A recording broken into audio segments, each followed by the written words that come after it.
गोपाल राधे माधवा, राधे कृष्ण गोविंद गोपाल राधे माधवा। વલ્લભાધીશ કી જય. સર્વપ્રથમ પૂજ્યપાદ 108 શ્રી દ્વારકેશ્વરજી મહોદયના ચરણ કમલમાં સાષ્ટાંગ દંડવત પ્રણામ. અને અહીંયા ઉપસ્થિત સર્વે વૈષ્ણવને આજની એકાદશીના જય શ્રી કૃષ્ણ અને ભગવત સ્મરણ. હર હંમેશ આપણે 11ના પવિત્ર દિવસે સાથે મળી અને સત્સંગ કરીએ છીએ. તો એ જેની આપણી પર અસીમ કૃપા છે, ઠાકોરજીની અસીમ કૃપા છે કે આપણને આવો લાવો મળે છે સત્સંગ કરવાનો. કારણ કે રાતના 9 વાગે બધા વૈષ્ણવ ભેગા થઈને સત્સંગ કરે, એનાથી ધ હોલ ડે આપણે તો લૌકિકમાં વ્યતીત કરીએ છીએ, પણ સાંજના એટલીસ્ટ આ રીતે 11ના દિવસે સાથે મળીને સત્સંગ કરીએ, જેથી કરીને આપણું નેક્સ્ટ, હું તો હંમેશા કહું છું કે next 13 days goes in the waiting for the next satsang personally, કે એને વાગોળતા ઓફકોર્સ આપણી સેવામાં પણ ઠાકોરજીને યાદ કરતાં સાથે સાથે સત્સંગને પણ યાદ કરીએ આપણે, તો it just makes it more eventful in terms of our personal life also અને spiritual life. તો આ સત્સંગનો મહિમા હર હંમેશ જે કહે છે કે સત્સંગ તો ભાગ્યશાળી હોય એ લોકોને જ મળી શકે છે, જેનો જીવ એનામાં એવો ભાવ હોય તો સત્સંગમાં જોડાય છે. અને ઘણા વૈષ્ણવ આનો લાભ લે છે. આપણા યુટ્યુબ ઉપર, આપણી વૈષ્ણવ સંઘ યુએસએની ચેનલ પર we crossed 50,000 subscribers already. And growing. અને એવરી સત્સંગ આપણે જ્યારે યુટ્યુબ પર મૂકીએ છીએ, વી હેવ યુઝ્યુઅલી 12-13,000 વૈષ્ણવ્સ ઓર પીપલ આર વોચિંગ. એક આપણા માટે એક I think we should feel proud કે લોકો આમાં અચૂક રીતે જોડાય છે. ભલે પ્રત્યક્ષ રીતે આવી રીતે સત્સંગમાં લાભ નહીં લઈ શકતા હોય, પણ જ્યારે પણ સમય મળે છે ત્યારે યુટ્યુબના માધ્યમ દ્વારા આપણા સત્સંગને જુએ છે, સાંભળે છે અને એનો લાભ લે છે. તો જે હંમેશા કહે છે કે ટેકનોલોજી આપણે કેવી રીતે એનો ઉપયોગ કરીએ છીએ એની ઉપર ડિપેન્ડન્ટ છે ને. આજકાલ આપણે જોઈએ છે સ્કૂલોમાં પણ હવે આઈફોન, બધા ફોન બંધ કરે છે, આ છે, which is true. But the same token, if you use it right way, it becomes a beneficial to us. So technology આપણો દુશ્મન નથી, એને આપણો સહયોગી બનાવવાનો છે. અને ટેકનોલોજીને પણ અલૌકિકમાં આપણે વાળી દેવાની છે, કોઈ પણ માધ્યમ હોય. ઠાકોરજીએ જે હંમેશા કહે છે એન્જિન તો એક જ છે, રાઈટ. તો એન્જિન ને ગાડી આપણે કઈ રીતે રસ્તે લઈ જઈએ તો આપણા હાથમાં છે સ્ટિયરિંગ વ્હીલ. આંખ, કાન, વાચા, આપણને બધું ઠાકોરજીએ બધાને સરખું જ આપ્યું છે, પણ શું જોવું, શું સાંભળવું, શું બોલવું, કેવી રીતે બોલવું, ક્યાં ન બોલવું, એ આપણી ઉપર છે. ત્યારે આપણે એમ કહીએ કે આપણે એમાં પછી ઠાકોરજીનો કોઈ દિવસ વાંક ન કાઢી શકીએ કે મને તો આવું આમ સો ઇટ્સ રિયલી ઇન્ટરેસ્ટિંગ. આપણો પુષ્ટિ માર્ગ એટલો સરળ માર્ગ પણ છે ને એટલો જ કઠિન પણ છે એટ ધ સેમ ટાઈમ, કારણ કે આપણે ઘણી મેળ માળવી પડે, ઘણું કરવું પડે, અને એમાં જ આપણે ઠાકોરજીનું સુખ સચવાય છે. તો આઈ એમ વેરી હેપી કે આપણા બધા વૈષ્ણવ આનો લાભ લે છે. પ્રત્યક્ષની જેમ મેં કહ્યું, પણ યુટ્યુબના માધ્યમ દ્વારા આપણી વેબસાઇટ ઉપર પણ લોકો વૈષ્ણવ ઘણો તે ગો ઓન ધ વેબસાઇટ, અને આપણી વૈષ્ણવ સંઘ એકેડેમીમાં સળંગ છેલ્લા 5 વર્ષથી આપણે વિવિધ ક્લાસીસ લઈએ છીએ. એ ધારો કે ભાગવતજીના હોય કે ષોડશ ગ્રંથના હોય કે ગીતાજીના હોય કે કીર્તનના હોય, બધા વૈષ્ણવ એનો લાભ લે છે. તો જેજસની જે દીર્ઘ દ્રષ્ટિ, હું જે કહી શકું કેવી રીતે વૈષ્ણવને જોડવા, એ સચોટ જણાય છે. તો વધુ ના કહેતા આપણે સત્સંગની પ્રારંભ કરીએ અને મંગલાચરણથી આપણે ધર્મિષ્ઠાબેનને વિનંતી કરીએ કે આપણને મંગલાચરણથી શરૂઆત કરે. વલ્લભાધીશ કી જય. જય અમારા દંડવત અને સર્વ વૈષ્ણવને જય શ્રી કૃષ્ણ. મંગલાચરણ. ચિંતા સંતાન હંતારો યથાદામુજ પ્રેણવ સ્વીયાનામ નિજાચાર્ય પ્રણમામી મુહુર્મુહુર યદનુગ્રહતો જંતો સર્વ દુઃખાતિગો ભવેત તમહં સર્વદા વંદે શ્રીમદ વલ્લભનંદનમ अज्ञानतिमिरान्धस्य ज्ञानं ज्ञानशलाकया चक्षुरुन्मीलितं येन तस्मै श्रीगुरुवे नमः। नमामि हृदये से लीलाक्षिराब्धिसायिनं लक्ष्मी सहस्रलीलाभि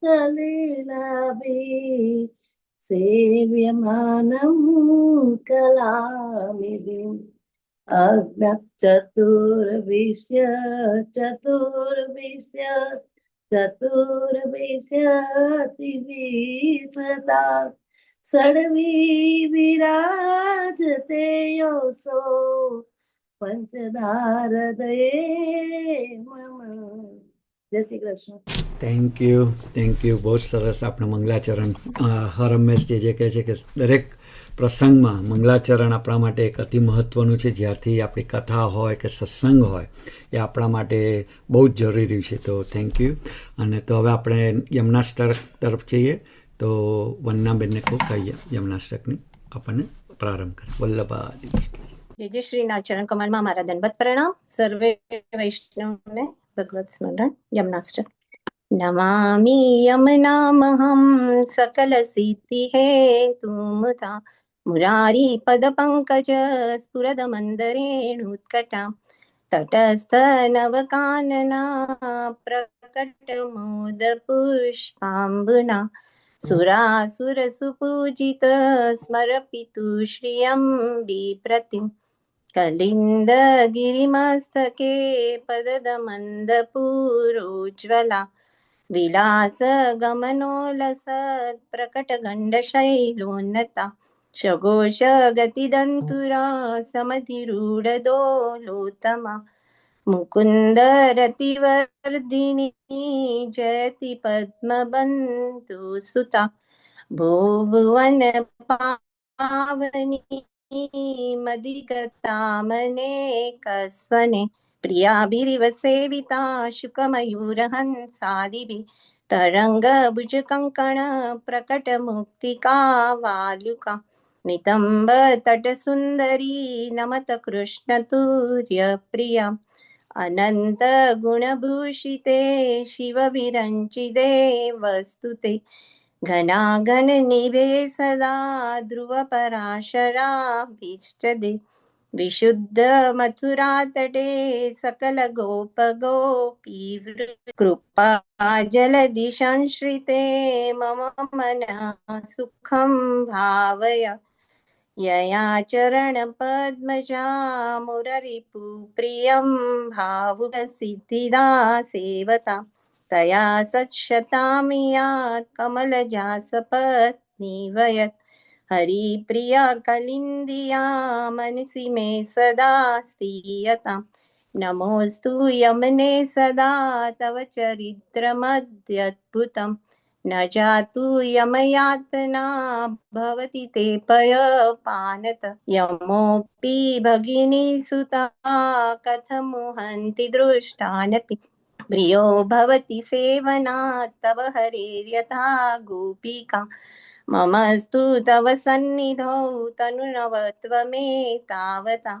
न दुर्लभतमारति मुररिपु मुकुन्द प्रिये अतोस्तु तव लालना सुरधुनि परं सङ्गमात् तवैव भुवि कीर्तिता न तु कदापि पुष्टिस्थिते स्तुति तव करोदिका कमलजासपत्नी प्रिये हरे धन्युसेवया भवति सौख्यमामोक्षत इयं तव कथाधिका सकल गोपिका सङ्गमा स्मरशं जलानुभिः सकल गात्र जय सङ्गमा तवाष्टकमिदं मुदा पठति सूरसूते सदा समस्त दुरितक्षयो भवति वै मुकुन्दे रतिः तया सकल सिद्धयो मुररिपुष्य सन्तुष्यति स्वभाव विजयो भवे वदति वल्लभ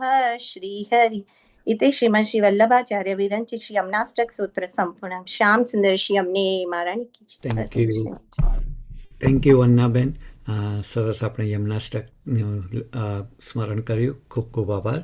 હવે આપણે હર 11સમાં આપણે દીપકભાઈ આપણને જે ગાઈ 11સમાં શું થયું હતું એનું રિકેપ કરાવે છે અને અદ્ભુત રીતે એ આપણી સાથે એનું શું કહેવાય કે સળંગ લાગે કે આપણે we are not missing any parts અને it kind of gives us a continuation આપણા સત્સંગ માટે.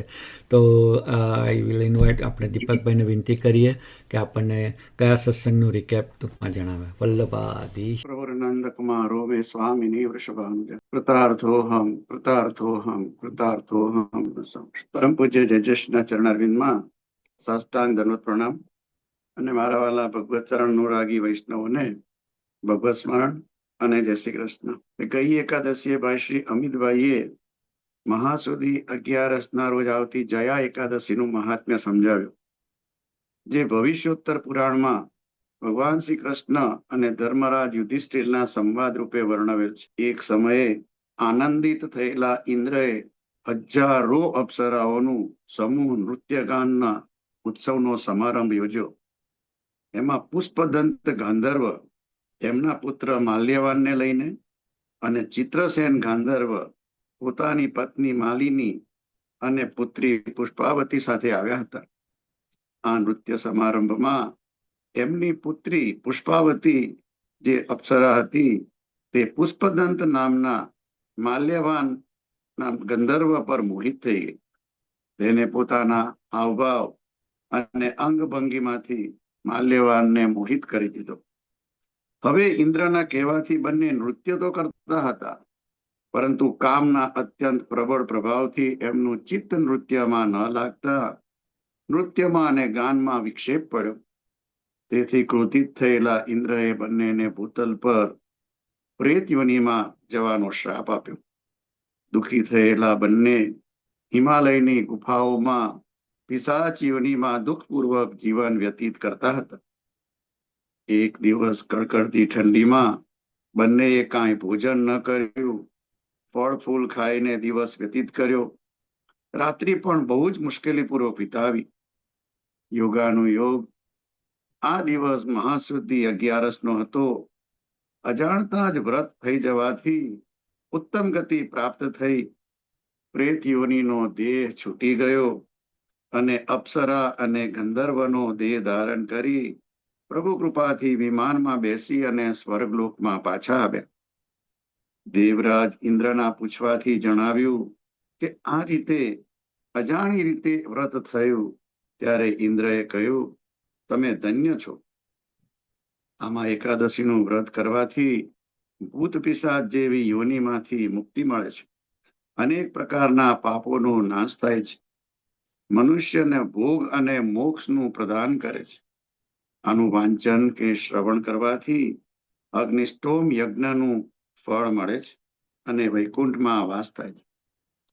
આપણા પુષ્ટિ માર્ગમાં શ્રી વિઠ્ઠલનાથજી શ્રી ગુસાઈજી પોતાના પ્રમેય બળથી ઘણા અધમ જીવોને શરણે લીધા.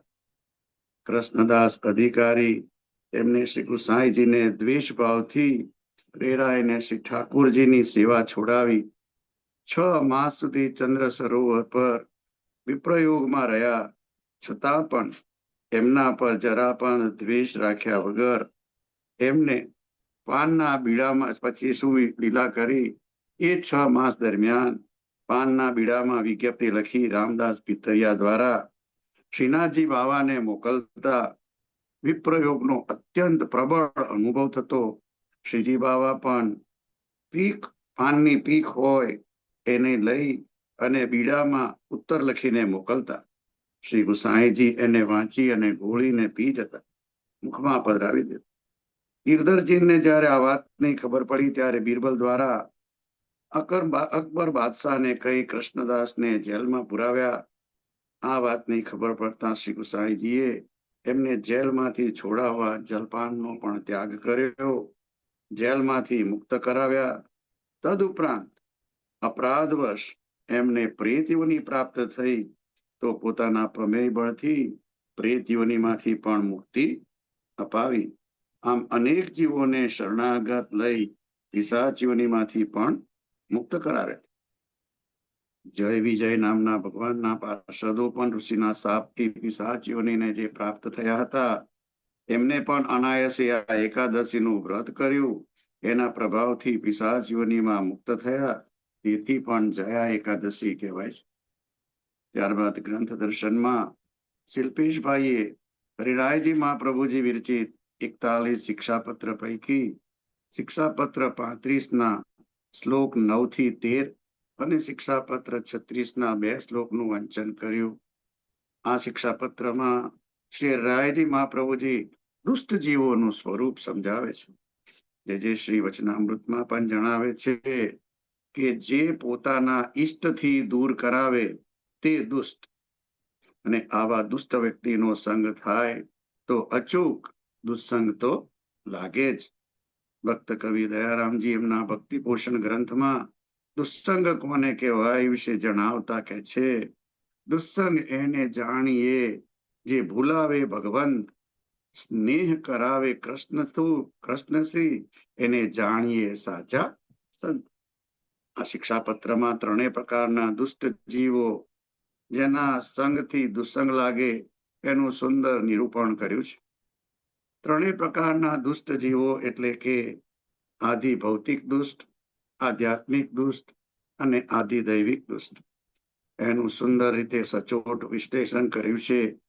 પોતાના લાભ માટે વૈષ્ણવનો વેશ ધારણ કરનાર, વૈષ્ણવના જેવો જ આચાર વિચાર રાખનાર, વારે વારે શ્રી મહાપ્રભુજી જણાવે છે એમ કહીને શ્રી મહાપ્રભુજીના સિદ્ધાંતોથી વિપરીત પોતાના મનગળંત અર્થ સમજાવનાર આવા વૈષ્ણવોનો સંગ એ સાચે જ બહુ જ કષ્ટદાયક, પીડાદાયક થાય છે.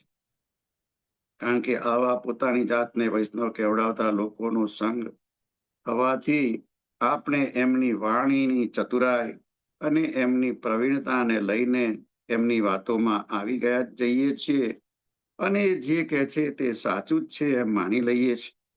અને તેને કારણે ધીરે ધીરે આ ભગવદ ભાવમાં વૃદ્ધિ થવાને બદલે ભગવદ ભાવ ઓછો થાય છે. આવા વંચકોને ઓળખવા એ પણ બહુ મુશ્કેલ કાર્ય હોય છે. માટે વૈષ્ણવોએ આપણે બધાએ એમાં થોડું વિવેક રાખવું જોઈએ. આવા જ્ઞાન શૂન્ય અને પ્રીતિ શૂન્ય લોકોના સંગથી બહુ જ દુસ્સંગ લાગે છે. આવા લોકોને શ્રી રાયજી મહાપ્રભુજી દુસ્સંગ નિરૂપણ વિજ્ઞાન નામના ગ્રંથમાં વંચક કહે છે. આવા વંચકોને ઓળખવા પણ બહુ જ મુશ્કેલ હોય છે. કારણ કે આવા લોકો શ્રી મહાપ્રભુને નામ લઈ આપણને સારું લાગે એવું કહેતા હોય છે, પણ જે સાચું લાગે તે કહેતા હોતા નથી. તર્ક અને દલીલો કરીને એ વિપરીત જ્ઞાન જ આપણને આપે છે. કદાચ અગાઉ આપણે સત્સંગમાં ઉલ્લેખ કર્યો હશે કે નહીં તે મને યાદ નથી, પણ જ્યારે આજે આ 3 પ્રકારના દુષ્ટોની ચર્ચા આવે છે તો આપણે એને ઉદાહરણથી સમજીએ. આદિભૌતિક દુષ્ટ એ મીણબત્તી જેવા હોય. અજ્ઞાનવશ કે કોઈકના કહેવાથી દુસ્સંગ લાગી ગયો હોય. દુસ્સંગમાં જવાની એવી કોઈ ઈચ્છા તો ન હોય, પરંતુ આવા હોય તો તેમને જો થોડો સત્સંગ મળે, ભગવદીઓના સંગમાં આવે તો જેમ મીણબત્તીની જ્યોતને પ્રકાશ કરવામાં આવે છે, સળગાવવામાં આવે છે, અને જેમ મીણ પીગળે છે એમ આવા દુષ્ટો જે છે એ પાછા ભગવત સંગમાં, ભગવદીઓના સંગમાં આવી અને ઠાકોરજીની સેવામાં પ્રવૃત્ત થાય છે. બીજા પ્રકારના જીવો કે જેને આધ્યાત્મિક દુષ્ટ જીવો કહીએ છીએ, એમને સુધારવા કે માર્ગમાં પાછા લાવવા એટલે થોડી મુશ્કેલ તો પડે. કારણ કે આવા લોકો જ્ઞાન શૂન્ય હોય છે, એટલે કે વિપરીત જ્ઞાન વાળા હોય. એમને બહુ પ્રયત્નપૂર્વક આપણા માર્ગના સિદ્ધાંતો સમજાવીએ, ભગવદીઓના સંગમાં આવે, ગ્રંથોના શ્લોકોને થોડું ઊંડાણપૂર્વક સમજાવીએ તો પણ ક્યારેક એ સમજે તો ખરા, પણ થોડો વખત થાય પછી પાછા એવાને એવા. આવા લોકો કહે છે કે પેલી લાખ આવે ને સ્ટેમ્પ મારવાની, એ લાખ જેવા હોય છે. બહુ જ પ્રયત્ન કરીએ, બહુ જ ગરમી આપીએ ત્યારે પીગળે તો ખરી, પણ તરત જ પડી પાછી એકદમ સખત થઈ જાય. ત્રીજા પ્રકારના દુષ્ટ જીવો એટલે આદિ દૈવિક દુષ્ટ જીવો. આ ફાઈબર જેવા હોય. ફાઈબરને ગમે એટલી ગરમી આપીએ પણ એ તો પીગળે જ નહીં. એવી રીતે આ પ્રીતિ શૂન્ય કે ભાવ શૂન્ય જે જીવો હોય એ ગમે એટલા પ્રયત્નો કરીએ, ગમે તેવા સિદ્ધાંત સમજાવીએ, પણ એની અસર એમના ઉપર તો થાય જ નહીં. આવા જીવોને શ્રી મહાપ્રભુજી દુર્ગ્ય જીવો કહે છે. એટલે શ્રી મહાપ્રભુજી આવા ભક્તોને ભક્તિ દુષ્ટ કહે છે. સાર રૂપે જોઈએ તો દુષ્ટ કર્મ કરનાર આદિ ભૌતિક દુષ્ટ, અન્યથા જ્ઞાન કે વિપરીત જ્ઞાન વાળા આધ્યાત્મિક દુષ્ટ, અને આ બંને જીવ સત્સંગથી કદાચ ભગવત ધર્મમાં જોડાય પણ પ્રીતિ શૂન્ય કે ભક્તિ રહિત એટલે કે જે આધિદૈવિક દુષ્ટ હોય એ તો ક્યારેય આનાથી જોડાય જ નહીં. એમને કોઈ જાતની અસર થાય નહીં. એ જીવ ભક્તિના અધિકારી થતા જ નથી. માટે એમનો સર્વથા ત્યાગ કરવો. શ્રી મહાપ્રભુજી કહે છે તત્યાગે દૂષણમ નાસ્તિ યતઃ કૃષ્ણ બહિર્મુખા. આવા બહિર્મુખો હોય એમનો તો ત્યાગ કરવો એ જ હિતાવહ છે. એમાં આપણને જરા પણ અપરાધ થતો નથી. શ્રી મહાપ્રભુજી જણાવે છે કે વિષયાક્રાંત દેહાનામ નાવે સહ સર્વથા હરિ. જેવી રીતે આપણે ઘરમાં પ્રવેશ કરીએ તો એ પહેલા જેમ ઘરને વાળી જુડીને બધો જ કચરો સાફ કરી અને પછી આપણે સ્વચ્છ ઘરમાં પ્રવેશ કરીએ છીએ, તેવી જ રીતે પ્રભુ પણ આપણા હૃદયમાં જો કામ, ક્રોધ, લોભ, મોહ, મદ, મત્સર આ વગેરે વિષયો હોય, આનાથી ભરપૂર એવા હૃદયમાં પ્રવેશ કેવી રીતે કરે? એ બધું નીકળે, હૃદય શાંત હોય, એમાં જ પ્રભુ પધારે અને સ્વરૂપાનંદનો અનુભવ કરાવે. આ બધા દોષો ત્યારે જ નિવૃત્ત થાય જ્યારે મન ચિંતા રહિત થાય. અને તેથી જ બીજા આના આગળના શિક્ષાપત્રમાં ચિંતાની નિવૃત્તિના ઉપાયો કેવી રીતે કરવા એ બધું બતાવશે. દયારામજી કહે છે ચિત્તું સિદ્ધને ચિંતા કરે, કૃષ્ણને કરવું હોય તે કરે. બસ આ યાદ રાખી અકર્તુમ અન્યથા કરતું એવા મારા શ્રીજી છે. બસ એમનું શરણ લઈ અને એ યાદ રાખીને ચિંતામાંથી નિવૃત્ત થવું. નવરત્ન ગ્રંથમાં પણ આપશ્રીએ એ જ આજ્ઞા કરી છે કે નિવેદિત જીવોએ ક્યારે પણ ચિંતા કરવી નહીં. ચિંતા કાપી ન કાર્ય નિવેદિતાત્મ વિહિ કદાપિતિ ભગવાન અપી પુષ્ટિસ્તો ન કરિષ્યતિ લૌકિકીમ જગતિ. ત્યારબાદ ઉત્સવ દર્શનમાં વસુબેને વસંત પંચમીના ઉત્સવ વિશે માહિતી આપી. વસંત પંચમી 40 દિવસ દરમિયાન પ્રભુ ભક્તોને આનંદ માટે દાસ્ય ભાવથી સખ્ય ભાવનું દાન કરી પોતાના સ્વરૂપાનંદનો વિશેષ અનુભવ કરાવે છે. બાળ લીલામાંથી કિશોર લીલાના ભાવનું દાન કરે છે. આ દિવસો દરમિયાન ભોગમાં મધુરતા, સુગંધ, શીતળતા વધુ હોય છે. શૃંગારનો ભાર પણ હળવો કે હલકો થાય છે. એ એવું સૂચવે છે કે વૈષ્ણવોએ પણ જે ભાર છે, ચિંતા અને અહંકાર, આ બધું હળવું કરવું. વસંત પંચમીથી હોળી ખેલના આ 40 દિવસો છે. એમાં ઠાકોરજી વિવિધ સખીઓ સાથે વિવિધ કુંજમાં બિરાજીને વિવિધ લીલાઓ કરે છે.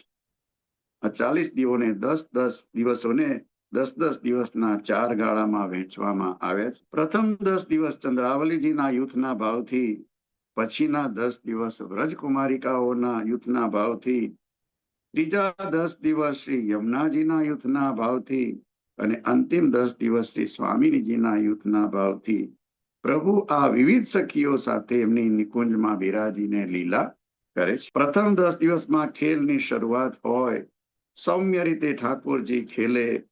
પછીના 10 દિવસમાં જે રીતે કુમારિકાઓએ કાત્યાયની વ્રત કરી પ્રભુને મેળવવા ઈચ્છા કરી હતી એવો આતુરતાનો ભાવ જોવા મળે. ધીરે ધીરે ખેલમાં વેગ આવે. પછીના 10 દિવસોમાં વિવિધ લીલાઓમાં રસની વૃદ્ધિ થાય છે અને પ્રભુ સખાભાવને લીધે ભક્તો સાથે પ્રેમમાં રસ તરબોળ બને છે. છેલ્લા 10 દિવસ દરમિયાન હોળીની ધમાર અને હોળી પૂરા જોશમાં રમાય છે. ભક્ત અને ભગવાન સખાભાવથી પરસ્પર હોળી ખેલી અતિ આનંદ અનુભવે છે. આ દિવસો દરમિયાન શ્રી ઠાકુરજીને ચીબુક ધરાવવામાં આવતો નથી અને એમના ચરણારવિંદને સફેદ વસ્ત્રથી ઢાંકી દેવામાં આવે છે. જો ચરણારવિંદ ખુલ્લા રહી જાય તો સેવકોમાં વૈષ્ણવોમાં વળી પાછો દાસ્ય ભાવ જાગૃત થઈ જાય અને સખા ભાવથી ખેલ કરવામાં જે આનંદની અનુભૂતિ થવી જોઈએ તે ન થાય. માટે શ્રી ઠાકોરજીના સ્વરૂપાનંદની પૂર્ણ રૂપે અનુભૂતિ થાય એ માટે ચરણારવિંદને વસ્ત્રથી ઢાંકી દેવામાં આવે છે. ઠાકોરજીને ઠોડી પર ચીબુક પણ ધરવામાં આવતો નથી. એની પાછળનું કારણ એ છે કે ખેલના દિવસોમાં અબીલ અને ગુલાલ વગેરેથી ઠાકોરજી ખેલે તો આ અબીલ ગુલાલના કણો ચીબુકની આસપાસ ભરાઈ જાય, શૃંગારમાં પણ અવરોધ આવે. માટે અબીલ ગુલાલ સહજ રીતે મુખારવિંદ પર દેખાય. બીજો ભાવ એવો પણ છે કે ચીબુક એ ઐશ્વર્યનું પ્રતીક છે. જ્યારે વસંતમાં પ્રભુ કિશોર ભાવે સખાઓ સાથે હોળી ખેલે ત્યારે પોતાના ઐશ્વર્યને બાજુ પર મૂકી સેવકોને સખા ભાવથી પોતાના સ્વરૂપાનંદનું દાન કરાવે છે. ઠાકોરજી જ્યારે નિકુંજમાં પધારે છે ત્યારે ત્યાં દુનિયાથી અલગ એકાંતમાં સખીઓ સાથે વિવિધ પ્રકારની લીલાઓ કરે છે. એનો ગુપ્ત ભાવ છે. અહીં આ દિવસોમાં કીર્તન રાગ વસંતમાં ગવાય. આ કીર્તનોમાં અષ્ટ સખાઓ પૈકી સુરદાસ કુંભનદાસ એમના નિજ અનુભવના અતિ સુંદર વર્ણન હોય છે. પ્રભુને ઋતુ પ્રમાણે સામગ્રી જે ધરવામાં આવે છે તે પણ તત્સુખની ભાવનાથી પ્રભુને સુખ થાય એ રીતે ધરવામાં આવે છે. જેમાં કેસરનો વિશેષ ઉપયોગ કરવામાં આવે છે. કેસરી પેંડા, કેસરી ભાત, કેસરી દૂધ, કેસરી જલેબી અને ચંદ્રકલા વગેરે ધરાવવામાં આવે છે. ત્યારબાદ વાર્તાજી દર્શનમાં રાજેશભાઈએ શ્રી ગુસાઈજીના 252 વૈષ્ણવો પૈકી કાયસ્થ પિતા પુત્રની વાર્તાનો ભાવ કહ્યો. બંને બાપ દીકરા નોકરી માટે દિલ્હી આવ્યા. ખૂબ દ્રવ્ય કમાયા. બાપ દીકરો કંઈક કામે ઓડ પરગણામાં આવ્યા. ત્યાંથી મથુરા વૃંદાવન દર્શન કરીને ગોકુલ આવ્યા. ઠકરાણી ઘાટ પર શ્રી ગુસાઈજીના દર્શન કર્યા. દીનતા પૂર્વક વિનંતી કરતા શ્રી ગુસાઈજીએ ચરણે લઈ નવનીત પ્રિયાજી સન્મુખ નામ નિવેદન કરાવ્યું અને ચાચા હરિવંશજીને કહી તેમની પાસે રાખવા કહ્યું. માર્ગના સિદ્ધાંત, ઠાકોરજીનું સ્વરૂપ, એમનું સ્વસ્વરૂપ, માર્ગની પ્રણાલી વગેરે સમજાવવા કહ્યું. ચાચાજીએ બંનેને નિવેદન મંત્રનું સ્મરણ કરાવ્યું. ત્યારે સઘળો માર્ગ આપમેળે પૂર્યો. શ્રી મહાપ્રભુજીએ નવરત્ન ગ્રંથમાં પણ આ જ આજ્ઞા કરી છે કે નિવેદન મંત્રનું સ્મરણ તાદ્રશી વૈષ્ણવો સાથે ભગવદીઓ સાથે કરવું. તેનાથી માર્ગના સિદ્ધાંત હૃદયારૂઢ થાય અને ચિંતા નિવૃત્ત થાય. નિવેદનમ તું સ્મર્તવ્યમ સર્વથા તાદ્રશે જનૈ. પછી તો બંને બાપ દીકરા ઘરે આવી નિવેદનના સ્મરણમાં જ છકેલા રહેતા. પછી દેશાધિપતિની નોકરી કરતા એમાં કોઈએ એમની ચાળી કરી. તેથી એ બંનેને પોતાની પાસે ₹20,000નો દંડ કર્યો.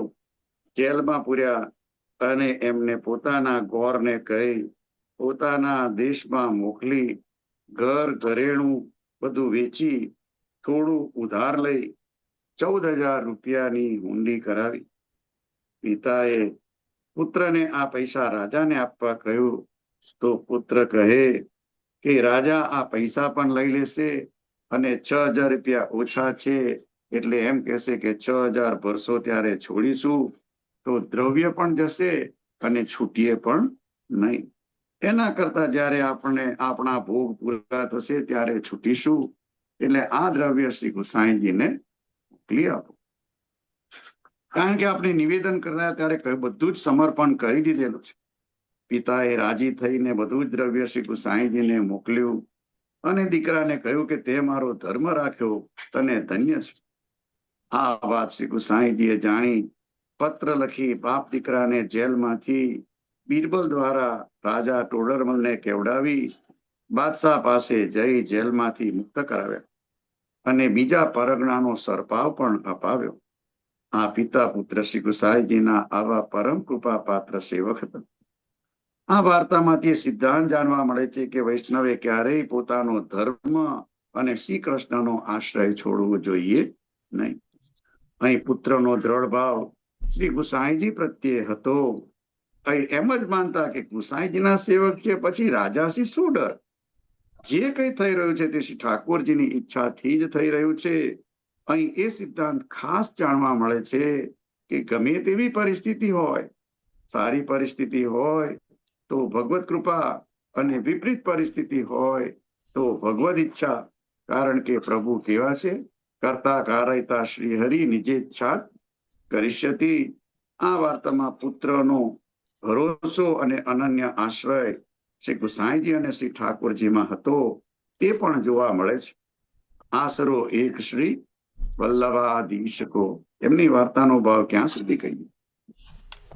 ત્યારબાદ કીર્તન દર્શનમાં સંદીપભાઈએ રાગ વસંતમાં નવલ વસંત નવલ વૃંદાવન નવલ હિ ફૂલે ફૂલ,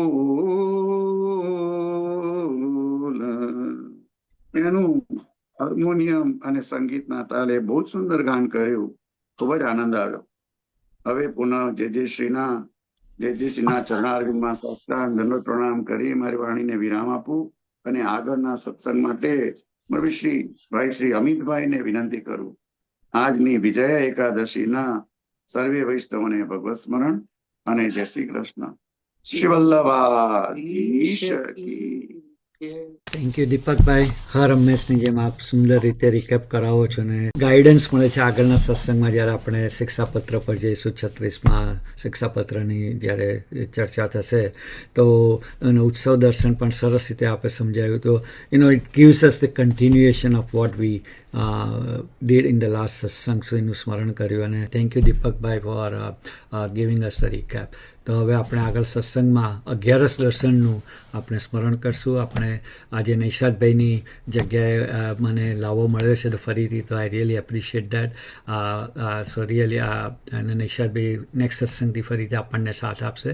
તો આપણે આજે 11 દર્શન કરીએ વિજયા એકાદશી પ્રણી. તો પ્રથમવાર સર્વે વૈષ્ણવને જય શ્રી કૃષ્ણ. પૂજ્યપાદ 108 દ્વારકેશલાલજી મહાદશીના ચરણ કમળમાં સાષ્ટાંગ દંડવત પ્રણામ. વિજયા એકાદશી મહાવદ 11.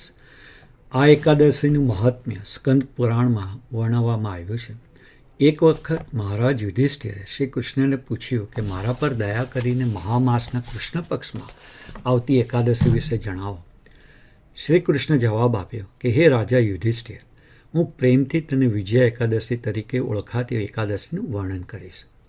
આ એકાદશીનું વ્રત કરવાથી કોઈના પણ પાપ નાશ પામે છે. એક વખત નારદ મુનિએ શ્રી બ્રહ્માજીને પૂછ્યું, હે દેવતાઓમાં શ્રેષ્ઠ, મને કૃપા કરીને મહાવદમાં આવતી વિજયા એકાદશીનું વ્રત કરવાથી કોઈને પણ શું ફળની પ્રાપ્તિ થાય છે તેનું વર્ણન કરો. આના જવાબમાં શ્રી બ્રહ્માજીએ જણાવ્યું કે હે પુત્ર, આ એકાદશીનું વ્રત જૂનામાં જૂનું છે અને તે બધા પ્રકારના પાપો નાશ કરનારું છે. ખરેખર તેના નામ પ્રમાણે તે ઉત્તમ ફળ આપનાર છે. આ વિજયા એકાદશી નિસંકોચે દરેકને વિજય આપનારું છે.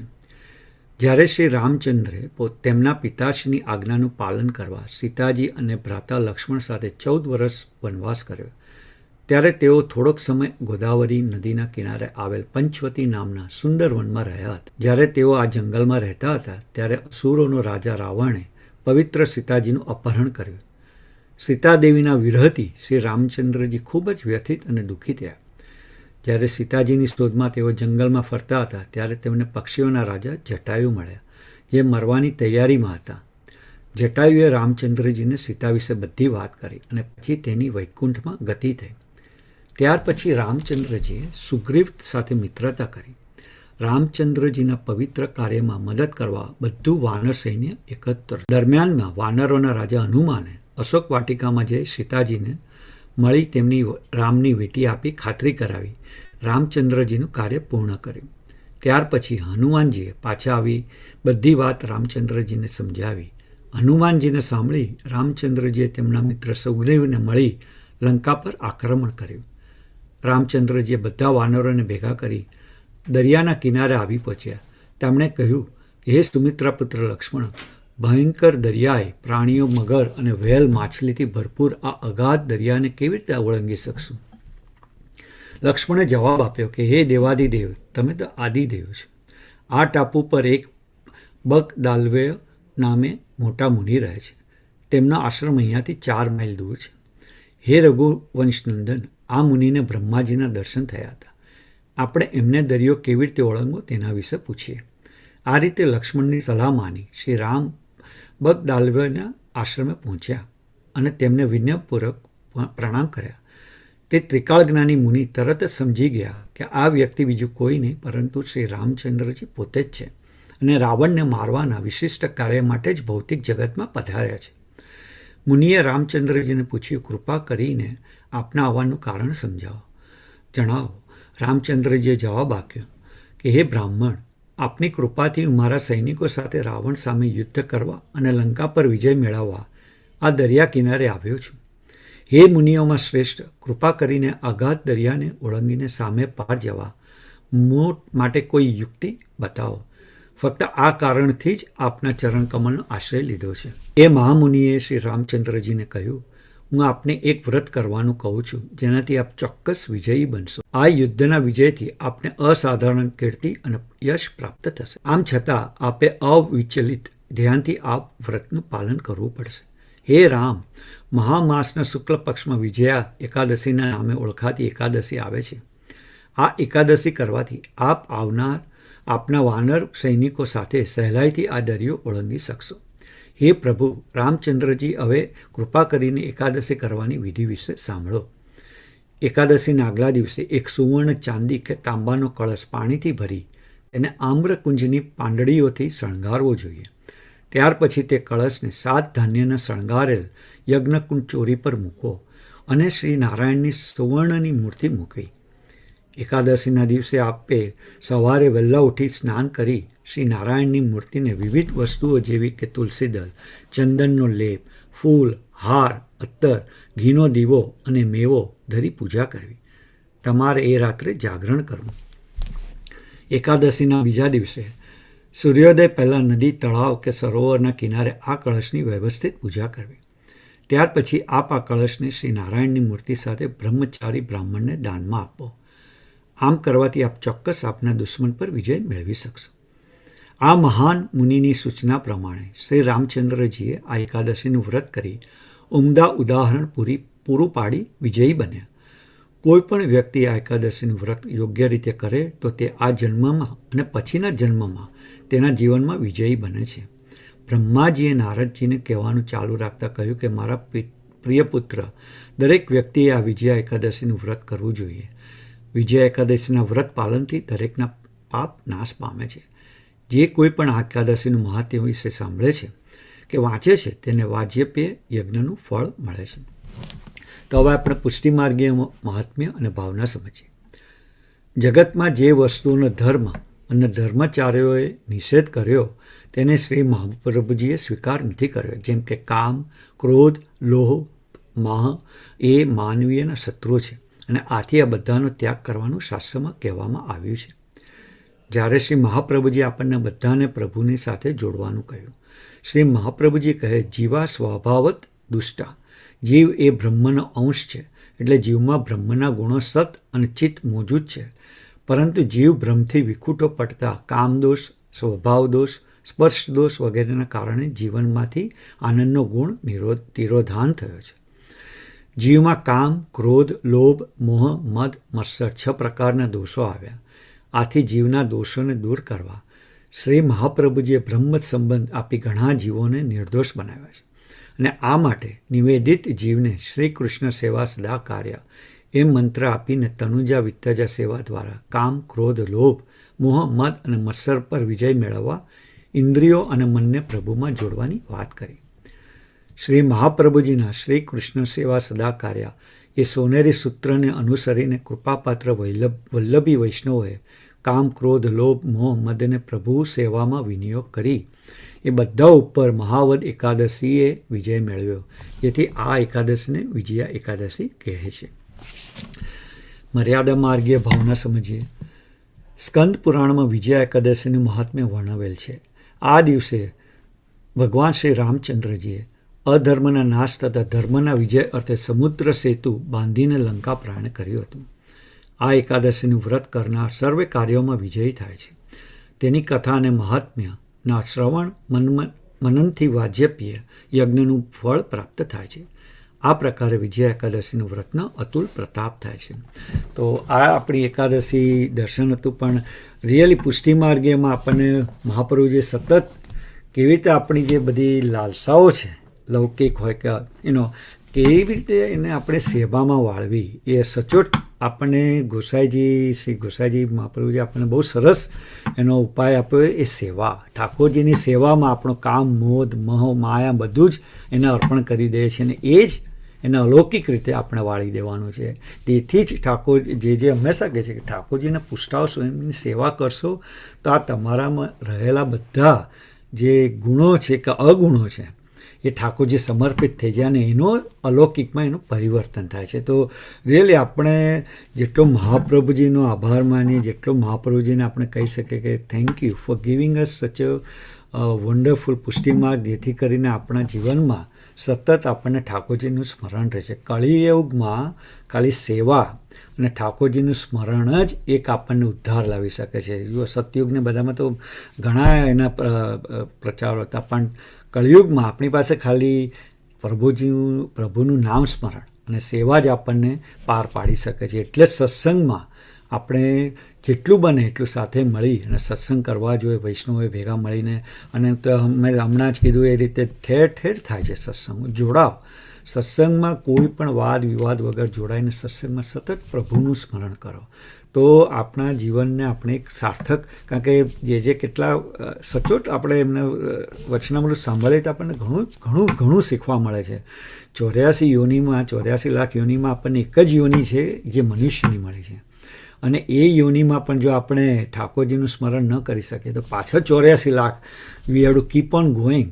સો રિયલી એમાંથી આપણને કેવી રીતે આપણે બહાર નીકળીએ, તો એ સતત ઠાકોરજીનું સ્મરણ, સેવા એ જ આપણને એમાંથી બહાર કાઢી શકે છે. તો રિયલી આપણે તો આઈ ઓલવેઝ સે કે થેન્ક્સ ટુ જે આપણને સત્સંગ દ્વારા, આપણને વૈષ્ણવ સંઘ યુએસના માધ્યમ દ્વારા, કે કોઈ પણ માધ્યમ એક દિશા છે. જેમ માણસ આપણે એક નિમિત્ત બને છે વૈષ્ણવ, તો આપણને સેવામાં એની ઠાકોરજીની નજીક લઈ જાય છે. તો કોઈ પણ માધ્યમ હોય, પણ સત્સંગ સતત જરૂરી છે. 24 કલાક ઠાકોરજીનું સ્મરણ કરવું એ જ આપણા જીવનો ધ્યેય છે. ખાસ કરીને ફ્લોરિડામાં વધુમાં જણાવું કે જેનો કાર્યક્રમ લગભગ નક્કી થઈ ગયો છે. 17, 18, 19 તો ફ્લોરિડામાં છે જ. આપણે ત્યાં ભાગવત ઉપર કથાજી છે, એની સાથે 22 થી 23 એટલાન્ટામાં યમુનાજી પર વચનામૃત છે, અને પછી આગળ કેમ્પ પણ છે આપણો 3 દિવસનો વૈષ્ણવ સંઘનો. તો એમાં પણ જોડાજો. ન્યૂ જર્સી ખાતે સેમ હોટલ, બધું સેમ જ છે, ખાલી ડેટ બદલાઈ જશે, કદાચ 24-25 થશે. તો એમાં પણ જોડાજો. અને પછી આગળ વર્જિનિયા, મેરીલેન્ડ, ડેલાવેર બધે જ જે શ્રી પધારશે. અને ઓફકોર્સ દેન moving towards Texas, Charlotte, north કેરોલાઇના. તો hopefully I will have all the details within a week for every Vaishnav to join. તો એટલું કહેતા હું મારી વાણીને અહીંયા વિશ્રામ આપું છું, ઠાકોરજીના ચરણોમાં સમર્પિત કરી. તો હવે આપણે આગળ સત્સંગનો પ્રારંભ કરીએ ફરીથી. ગ્રંથ દર્શન ઉપર આપણે મનીષભાઈને કે 36મા શિક્ષાપત્રમાં પહેલા 3જા શ્લોકથી આપણને એનું સમજાવશે. તો મનીષભાઈ, વલ્લભાધીશ. શ્રી કૃષ્ણ. પરમ પૂજ્ય શ્રી 108 જય શ્રીને સાષ્ટાંગ દંડવત પ્રણામ, કોટી વંદન, અને સર્વ વૈષ્ણવ અને વિજયા એકાદશીના જય શ્રી કૃષ્ણ. શિક્ષાપત્ર 36મું. ઉદ્દેશ્ય. વૈષ્ણવજનોએ ચિંતા કરવી નહીં. જેમ સ્વચ્છ સાફસૂફ કરેલા ઘરમાં ઘર માલિક રહે છે, તેમ ચિંતારહિત હૃદયના ભગવાન પધારે છે. નવરત્ન ગ્રંથમાં શ્રી આચાર્યજી કહે છે કે કદીએ કોઈ પણ ચિંતા કરવી નહીં. કરાળ કળિયુગમાં ધર્મ માર્ગમાં વિચારમાં કરતા લિપ્ત રહે છે. સંસર્ગનો એટલો બાદ નથી. શ્રી આચાર્યજીની આજ્ઞા છે કે કદી પણ અવૈષ્ણવોનો સંગ કરવો નહીં, તો પણ લૌકિક સંકોચ રાખવો નહીં, ના છૂટકે સંગ કરવો, આપણા મનને મોહ થાય એવી ચિંતા નહીં કરવી. એવી ચિંતાથી આયુષ્ય નકામું જાય છે. ભગવત ચરણારવિંદમાં મનને સ્થાપવું, શરીરની અહંતા મમતાનો ત્યાગ કરવો, શ્રી હરિનો આશ્રય લેવો. શ્રી આચાર્યજીની આજ્ઞા પ્રમાણે આપણે તો માત્ર નિવેદનનું અનુસંધાન કરવાનું છે. હવે ચિંતાની નિવૃત્તિનો પ્રકાર દર્શાવે છે. મૂલમ નૈવ ચિંતા પ્રકર્તવ્યા લૌકિકીમ ભક્તિ માર્ગે ચિત્તે ચિંતા તુરે કૃષ્ણ કથમા વિશેત અગુણ યથા ગૃહે ગૃહપતિ શુદ્ધે સમાજરના દિભિ સ્વસ્થ સ્થિતસ્તન્યથા તું પરાવર્તતે સર્વથા. શબ્દાર્થ: ભક્તિ માર્ગી વૈષ્ણવજનોને લૌકિક ચિંતા કરવી નહીં. જેમ કે ઘર માલિક લીપેલા ગૂપેલા વાળી જુડીને સાફ કરેલા ગૃહમાં સ્વસ્થ થઈને રહે છે, નહીં તો સર્વદા પાછો વળે છે, તેમ ચિંતાશીલ મનમાં નિર્ગુણ ભગવાન શ્રી કૃષ્ણ કેમ પધારી શકે? વિવેચન: શ્રી હરિરાયજી હવે બધા પુષ્ટિ માર્ગીઓને ઉપદેશ આપે છે. હે વૈષ્ણવજનો, લૌકિક ચિંતા કરવાનું તમારું કર્તવ્ય નથી. જેનું મન ચિંતાથી આકુલ વ્યાકુળ છે, તેના હૃદયમાં સકળ ગુણયુક્ત ભગવાન કેવી રીતે પધારે? સકળ દોષની માતા ચિંતા છે. જ્યાં ચિંતા આવી ત્યાં સઘળા દોષો આવ્યા, અને જ્યાં હૃદયમાં દોષ હોય ત્યાં સર્વ ગુણ સંપન્ન પ્રભુજી સી રીતે રહી શકે? સર્વ રીતે સમર્થ પ્રભુજી આપણે શિરાય બિરાજે છે, તો પછી આપણે શાની ચિંતા હોઈ શકે? હવે લૌકિક દ્રષ્ટાંત સ્પષ્ટ કરવામાં આવે છે. જેમ લૌકિક ઘર માલિક ગૃહમાં વસતા પહેલા ઘરને સર્વ રીતે ચોખ્ખું કરી શુદ્ધ કરીને રહે છે, તે જ પ્રકારે શ્રી કૃષ્ણ ભગવાન જે વૈષ્ણવજનના હૃદયરૂપી ગૃહને શુદ્ધ જુએ તેમાં પ્રવેશે છે. તેઓ જ્યાં લૌકિક ચિંતા જુએ છે ત્યાં ભગવાનની પધરામણી થતી નથી. માટે શ્રી આચાર્યજી દ્વારા નિવેદન કર્યા પછી હૃદયમાંથી મેલ, કામ, ક્રોધ, મદ, મત્સર, ચિંતાદી સર્વને કાઢી નાખીને શુદ્ધ અને શાંત હૃદયપૂર્વક શ્રી કૃષ્ણજીનો આશ્રય કરવો. ત્યારે જ ભગવાન કૃપા કરીને હૃદયમાં પધારે છે તથા સ્વરૂપાનંદનો અનુભવ કરાવે છે. મૂલમ ઉક્તમ ચમ પ્રભુભિસ્તસ્મા નવરત્નમ કૃપાલુભિ અતો અન્ય વિનિયોગે અપી ચિંતા કા સ્વસ્ય સોપી ચેત. શબ્દાર્થ: તે કારણે કૃપાળુ શ્રી મહાપ્રભુએ નવરત્ન ગ્રંથમાં કહ્યું છે કે જો જીવ ભગવાનનો છે તો અન્ય વિનિયોગ નિમિત્તે સી ચિંતા? વિવેચન: જો કોઈ એવો સંદેહ કરે કે પ્રભુ સેવા નથી થતી પણ અન્ય વિનિયોગ ઉપયોગ થાય છે, ભગવાનની સેવામાં દ્રવ્ય આદિનો વિનિયોગ નહીં થતા સ્ત્રી, પુત્ર આદિની સેવામાં વિત્તનો ઉપયોગ કરાય, તો તે ચિંતા કરવી કે નહીં કરવી? ત્યારે શ્રી હરિરાયજી કહે છે, શ્રી આચાર્યજીના વચન પ્રમાણે અન્ય વિનિયોગમાં ચિંતા કરવી નહીં, કેમ કે જ્યારે નિવેદન કર્યું ત્યારે સ્ત્રી, પુત્ર અને ગૃહ વગેરેનું પણ નિવેદન થયેલું છે. તેથી તે પણ ભગવાનના થયા. તેથી તેમને અર્થે દ્રવ્યાદિનો વિનિયોગ થાય તો એ ચિંતા કરવી નહીં. મૂલમ ધર્મ માર્ગ વિચારેપી કલે કર્તવ્ય લિપ્યતે ન સંસર્ગ કૃતો દોષસ્થા કલિયુગે ભવેત. શબ્દાર્થ: ધર્મ માર્ગના વિચારથી પણ કલિયુગમાં કરતા જ લિપ્ત થાય છે. કલિયુગમાં સંસર્ગ દોષ થતો નથી. વિવેચન: ધર્મ માર્ગની રીતે વિચારીએ તો પણ ધર્મશાસ્ત્રમાં કહેલું છે કે કલિયુગમાં દોષ કરે તે જ લોપાય છે. દોષ કરતાના સંસર્ગ થકી બીજાને દોષ લાગતો નથી. માટે આપણા સ્નેહીના દોષ થકી આપણે લિપ્ત થતા નથી. જો સંબંધીઓ ભક્તિની રીત ત્યાગીને અન્ય આશ્રય કરે તો તે ચિંતા કરવી નહીં. એમના સંસર્ગનો આપણને દોષ નથી. એમ માનવું કે જે કરશે તે ભોગવશે, એમાં મને શો બાદ? આમ ધર્મમાં સાવધ રહેવું.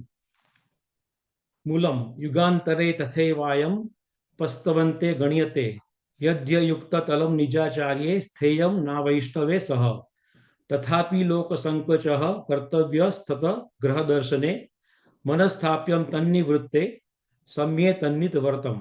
શબ્દાર્થ: તે પ્રકારે અન્ય યુગમાં આ કલિયુગ પંચમ પાણીથી ગણાયો છે. યદ્યપિ આપણા શ્રી આચાર્યજીએ કહ્યું છે કે અવૈષ્ણવજન સાથે રહેવું નહીં, તો એ આગળ વિચારનારાઓએ લૌકિક સંકોચ રાખવો, એમની નિવૃત્તિમાં મનથી રહેવું, સમય આવતા અવૈષ્ણવનો સંગ દૂર કરવો. વિવેચન: સત્યયુગ, ત્રેતાયુગ, દ્વાપરયુગ અને કળિયુગ આ ચતુર્યુગમાં વર્તમાન કળિયુગ પંચમ ગણાય છે. સર્વોત્તમ કહેવાય છે કેમ કે વર્તમાન યુગમાં શ્રી વલ્લભાચાર્યજી પૂર્ણ પુરુષોત્તમનું પ્રાગટ્ય છે. શ્રી ગુસાઈજી આ વિશે સપ્ત શ્લોકીમાં કહે છે, મામ વાદી કરી દ્રઢ પરદળને નાશ્ય દંદુરા જોદગત શ્રીમદ ભગવતા દુર્લભ સુધા વર્ષેણ વેદોક્તિભિ રાધા વલ્લભ સેવયા તદ્રુચિત્ત પ્રેમણે પદેશેરપી શ્રીમદ વલ્લભના મઘેય સગસો ભાવિ ન ભૂતા અસ્ત્યપી. અર્થાત માયાવાદી રૂપ મદોમસ્ત હસ્તી એટલે કે હાથીનો મદ તોડવાને શ્રી ઠાકોરજી સુખચંદ્ર રાજશ્રી પ્રગટે શ્રીમદ ભગવત નામે દુર્લભ સુધાવૃષ્ટિ વર્ષણ કરવાને કારણે વેદ વચનથી રાધા વલ્લભ શ્રી કૃષ્ણ સેવા સ્થાપવાને કારણે એ ભક્તિરસથી પૂર્ણ એવા ઉપદેશોને લીધે પણ શ્રી વલ્લભાધીશના નામને પણ સમાન કરનારું કોઈ પણ થયું નથી, છે નહીં અને ભવિષ્યમાં થશે પણ નહીં. વળી વધાઈમાં એ કહે છે કે એસી ભય ન હવે કબહુ જેસી અબનિધિ આઈ. એમાં જે ભય છે તે મનમાં રાખો. શ્રી આચાર્યજીએ દેવ સૃષ્ટિનો ઉદ્ધાર કરવા પુષ્ટિ માર્ગને પ્રગટ કર્યો છે. તેથી અન્ય યુગ કરતા તે નોખો છે, ભિન્ન છે. માટે તો એ કળિયુગને પંચમ યુગ કહેલો છે. વૈષ્ણવજનનો સંગ નહીં કરવાનું કહેલું છે. તો પણ જો લોક સંકોચ આવી પડે તો તથા વૈષ્ણવજનનો ત્યાગ કરવાને વધારે દુઃખ પડે તો એવો જ અસંસર્ગ કરવો, પરંતુ મનની સ્થિરતા રાખીને એ સંબંધે તરત મુક્ત થવાય એવો પ્રયાસ કરવો. વખત આવતા એ દુઃસંગથી નિવૃત્ત થઈને પોતાના મનને પુષ્ટિ માર્ગની રીતિમાં સેવા શ્રવણમાં યોજવું. મૂલમ 7મો શ્લોક. તત્કાલમ તત્પ્રાંતે તુ રોગસ્યે બોધ ભવા ભવેત અતઃ કાર્ય શનરેવ પ્રતિબંધ નિવર્તનમ. શબ્દાર્થ: જો રોગોત્પત્તિને તત્કાળ તેના મૂળનું શોધન કર્યા વગર દાબી દેવામાં આવે તો પુનઃ રોગ થાય છે, તેમ પ્રતિબંધનની નિવૃત્તિ ક્રમશઃ શને શને કરવી. વિવેચન: કૌટુંબિક લૌકિક આદિનો સંકોચ આવે તો તત્કાળ તેમને ત્યાગ કરવો નહીં. તે તાણે સાથે હળીમળીને રહેવું તથા ત્યાગ ભાવના રાખવી. ધીમે ધીમે એનો ત્યાગ કરવો. તત્કાળ ત્યજવાથી રોગની પેઠે પુનઃ એનો સંસર્ગની ઈચ્છા થાય છે. મૂલમ: વૃથા ચિંતા ન કર્તવ્યા સ્વમાનો મોહકરણમ યથા સચ્છી કલશાજ્વલમ સ્ત્રવતી સર્વંસઃ તથા યુહુ સતતમ યાતિ જ્ઞાયતે ન ગૃહસ્થિતે એવમ હિ ગચ્છત્યાત્યુષે ક્ષણનેવ વિલંબ્યતે. શબ્દાર્થ: આપણા મનને મોહનું કારણ થાય એવી નિરર્થક ચિંતા કરવી નહીં. કેમ કે છિદ્રવાળા કળશમાંથી 14 દિશામાંથી જેમ જળ સ્ત્રવે તેમ આયુષ જળની જેમ ચાલ્યું જાય છે અને તે ગૃહાશ્રમીની જાળમાં આવતું નથી. આ પ્રકારે જો આયુષ ચાલ્યું જાય છે તો અત્યંત ચતુર વૈષ્ણવજનોએ શ્રી ભગવાનના ચરણારવિંદમાં પોતાનું ચિત્ત સ્થાપવામાં ક્ષણભરનો વિલંબ કરવો નહીં. વિવેચન: મન મોહનું કારણ વૃથા ચિંતા જ છે એમ સમજવું. જે પ્રકારે કળશના છિદ્રમાંથી બધું જળ સ્રવી જાય છે તે જ પ્રમાણે નિરર્થક ચિંતાથી સઘળું આયુષ્ય પણ ચાલ્યું જાય છે. ક્ષણભર પણ ભગવત ધર્મ બનતો નથી. શ્રી ભાગવતમાં 11 સ્કંદમાં જનક રાજા કહે છે, જીવને માનવ દેહ મળવો અત્યંત મુશ્કેલ છે. માટે આ માનવ દેહને પ્રાપ્ત કર્યા પછી ભગવાનનો આશ્રય કરે તો જ સાર્થકતા માનવી. સંસારમાં પડવું નહીં તથા ચિંતા કરીને આયુષ્યને વૃથા પૂરું કરવું નહીં. કેવળ ભગવાનનો દ્રઢાશ્રય કરવો. ક્ષણે ક્ષણે આયુષ્ય ઘટતું રહે છે એવું ગૃહાશ્રમી જીવોને માનીને ભગવત ધર્મમાં અવરોધ કરનારા દુસંગી બહિર્મુખીને તત્કાળ ત્યજવા. તેમ કરતા પળવારનો વિલંબ કરવો નહીં. ક્યારેય દેહ પડશે તે નક્કી નથી. આમ વિચારીને અવરોધરૂપ તત્ક્ષણ ગૃહ કુટુંબ ત્યાગ કરવો, કેમ કે તેમના દુસંગથી મન વિપરીત તથા સંસારયુક્ત થાય છે. માટે વિચક્ષણ જીવે એ સર્વનો ત્યાગ કરીને શ્રી કૃષ્ણ ભગવાનના ચરણમાં પડવું. આ પ્રમાણે કહેવાનું કારણ એ છે કે જ્ઞાની તથા મર્યાદા માર્ગીય ભક્તિ પણ શ્રી કૃષ્ણ ભગવાનના ચરણકમળનું સ્મરણ કરે છે. માટે એમનાથી નોખી રીતે પુષ્ટિમાર્ગીય રીતિ પ્રમાણે બધી ઇન્દ્રિયો શરીર, મન વગેરેને ભગવાન શ્રી કૃષ્ણના ચરણારવિંદમાં યોજવા. મૂલમ ભગવત ચરણે ચેતઃ સ્થાપને અતિ વિચક્ષણઃ શરીરમ પ્રાકૃતમ તદ્વિ વિહનિત્યમ સર્વથા મતમ તદ સંબંધે અન્ય વિધયાતિ મોહત્માર્કમ સંસારસ્ત કૃતઃ સર્વ સંબંધો અપી મૃષા મૃતઃ તસ્મંધ કૃતમ દુઃખમ નહીં મંતવ્યમુત્તમહે પ્રતિબંધ નિવૃત્થરી હરિઃ શરણમ માત્ર ચેત.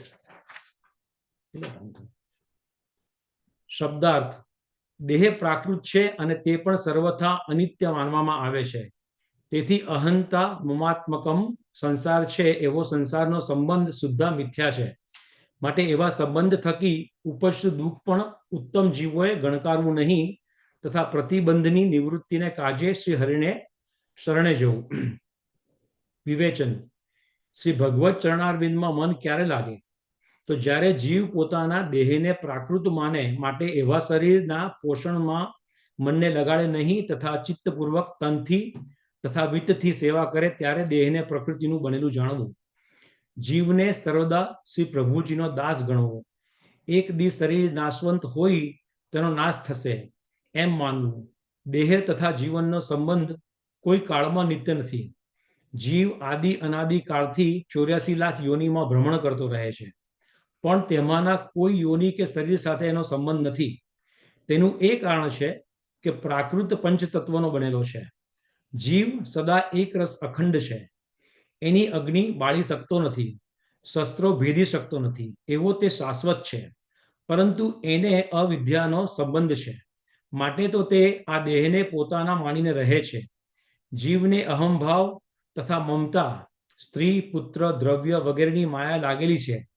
તેથી તો તે મિથ્યા સંસારમાં આસક્તિ રાખીને રહે છે.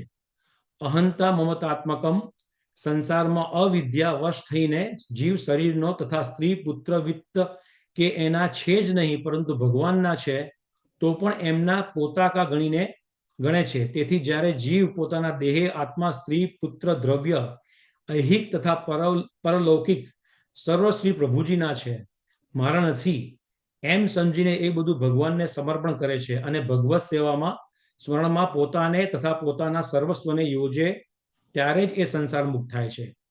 ઉત્તમ ભગવદીયો લૌકિક સંબંધને ઉત્તમ ગણતા નથી. તેઓ અહંતા મમતારૂ પ્રતિબંધની નિવૃત્તિ સાથે હરિને ચરણે જાય છે. અસ્તુ. થેન્ક યુ મનીષભાઈ. બહુ સુંદર રીતે આપણે શિક્ષાપત્ર 36માં 12 શ્લોકોનું સરસ રીતે સમજાવ્યું વૈષ્ણવને. અને એનો એક શબ્દમાં કંઈ આપણે હમણાં 11 દર્શનમાં કહ્યું ને, કૃષ્ણ સેવા સદા કાર્ય. આઈ થિંક આપણે સદાય કૃષ્ણ સેવામાં જ રહીએ તો આ ચિંતા અને લૌકિક ને બધું એની જાતે સરળતાથી સહજ રીતે નીકળી જાય છે. હું તો મારા પર્સનલ એક્ઝામ્પલ જ હંમેશા આપું છું. તો really when we give our self, પુષ્ટિમાર્ગે સમર્પિત ભાવ છે, ઠાકોરજીના ચરણોમાં આપણે દાસાનું દાસ તરીકે રહીએ તો ઠાકોરજી બધી જ ચિંતાઓનું નિવારણ કરી જ દે છે. તો બહુ સુંદર રીતે આપણે 12 શ્લોકોમાં સમજાવ્યું, એ બદલ ખૂબ ખૂબ આભાર. હવે આપણે આગળ ઉત્સવ દર્શન તરફ વળીએ તો આપણે કલ્પેશભાઈને વિનંતી કરીએ કે આપણને ઉત્સવ દર્શન આજે સમજાવે. વલ્લભાધીશ. પ્રભુ પરમ દયાલ શ્રીનાથ ગોવર્ધનનાથના હૃદય કમળ અને એમના ચરણ કમળમાં મારા કોટી કોટી વંદન.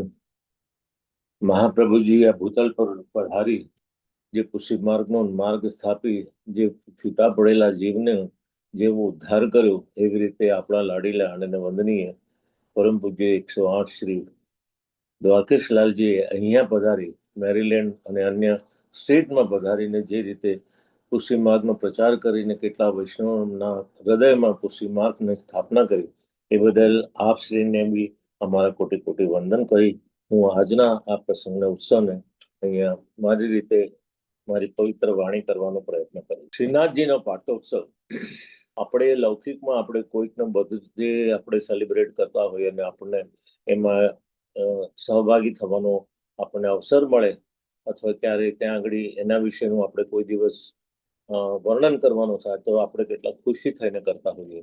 ત્યારે આજે તો મને શ્રીનાથજીના પાટોત્સવ, એમના પ્રાગટ્ય પછીનો જ્યારે એમને જે જગ્યાએ એમના પાટોત્સવનો ઉત્સવ ઉજવ્યો છે એ વિશેનું મારે જે કહેવાનું મને અનલમ્ય લાભ મળ્યો છે, તો હું અહીંના વૈષ્ણવ સંઘ ઓફ યુએસએને મારા ખૂબ ખૂબ ધન્યવાદ અને મારા થેન્ક્સ પાઠવું છું. શ્રીનાથજીના પાટોત્સવ એમ જણાય, પણ જનરલી બધાને આપણને એવું હોય કે શ્રીનાથજીનો પાટોત્સવ તો ફક્ત શ્રીનાથ દ્વારમાં થાય અથવા ગોકુળમાં થાય ઓર એ જતિપુરામાં થયા હશે. પણ મારે તમને અચરજ સાથે કહેવાનું, અને કદાચ બધા ઘણા વૈષ્ણવને એ વસ્તુને જાણ બી હશે, પણ એમના એક પાટોત્સવ નથી, એમના 5 પાટોત્સવ જેમાં ઉત્સવની ઉજવણી થઈ છે, અને 2 પાટોત્સવ અનુસરમાં થયા છે. એ વિશેનું હું તમને ક્રમવાર આ વસ્તુની તમને હું જાણ કરીશ. પહેલો પાટોત્સવ વિક્રમ સંવત 1549 એટલે ઈસવીસન 1493 શ્રાવણ સુદ 13 અને શનિવારે એ સંપૂર્ણ પ્રાગટ્ય પછી, એટલે આપણને યાદ છે કે મહાપ્રભુજી સાથે જ્યારે પ્રથમ મિલન થયું અને જ્યારે એ પૂર્ણ સ્વરૂપે જતિપુરામાંથી એમનું પ્રાગટ્ય થયું, અને એ પ્રાગટ્ય જે શ્રી ગિરિરાજજી પર શ્રીમદ વલ્લભાચાર્યજીની આજ્ઞાથી એમની પધરામણીથી ત્યાં આગળ ગિરિરાજજી પર એ સૌથી નાનું મંદિર થયું. એ વિશેની થોડી વિશેષ વાર્તા પણ આપણે કરીશું. બીજો પાટોત્સવ છે વિક્રમ સંવત 1576 વૈશાખ સુદ 3 ત્રીજ અને અક્ષય તૃતીયા જેને કહેવાય છે. શ્રી ગિરિરાજ ઉપર પુરણમલ દ્વારા સિદ્ધ થયેલા આ મોટા મંદિરમાં, એટલે એક નાનું મંદિર અને એક મોટું મંદિર, એ તમે અંદાજે જોશો તો તમને એ બેના સમયમાં લગભગ 30 વર્ષનું અંતર લાગશે. એટલે એ મોટું મંદિર સિદ્ધ થતા લગભગ 30 વર્ષનો ગાળો, 30 થી 36 વર્ષનો ગાળો થયો હતો, એટલે સમય વધ્યો થયો. ત્રીજો પાટોત્સવ છે વિક્રમ સંવત 1523 એટલે ઈસવીસન 1567 મહાબદ ગુર્જર ગુરુવાર સાતમ. ગઢાની રાણી એટલે દુર્ગાવતીના મનોરથ રૂપે મથુરામાં બંધાયેલા સાતઘરામાં એ પાટોત્સવ ત્યાં ઉત્સવ મનાવ્યો હતો.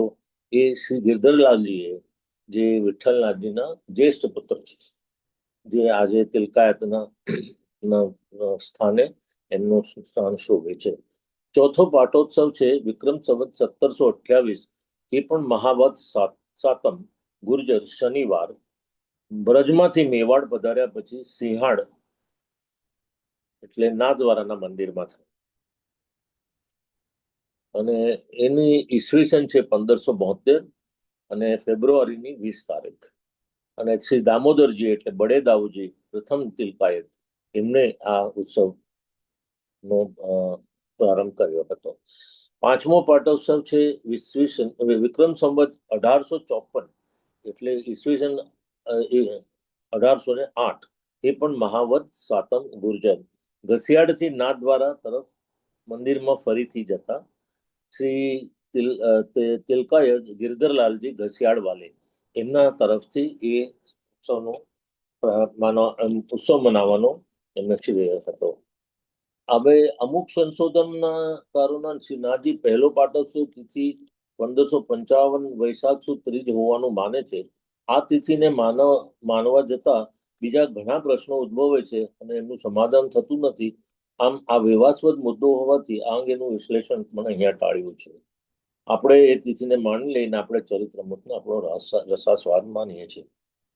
એક અહીંયા મેં આગળ કીધું એ પ્રમાણે અહીં દર્શાવ્યા મુજબ ચોથા અને પાંચમા પાટોત્સવની વચ્ચેના સમય શ્રી નાથજી નાથદ્વારથી ઉઠીને ઉદયપુર મંદિર સિદ્ધ કરાવીને 9 મહિના તથા ઘસિયાડમાં મંદિર સિદ્ધ કરાવીને 5.25 વર્ષે બિરાજ્યા હોવા છતાં આ બંને સ્થળોએ એટલે એ જ્યારે એ વચ્ચે ત્યાંથી અમુક સંજોગોને કારણે ત્યાં આગળ એ શ્રીનાથ દ્વારમાંથી ત્યાંથી એમને બીજે મંદિરમાં એટલે જે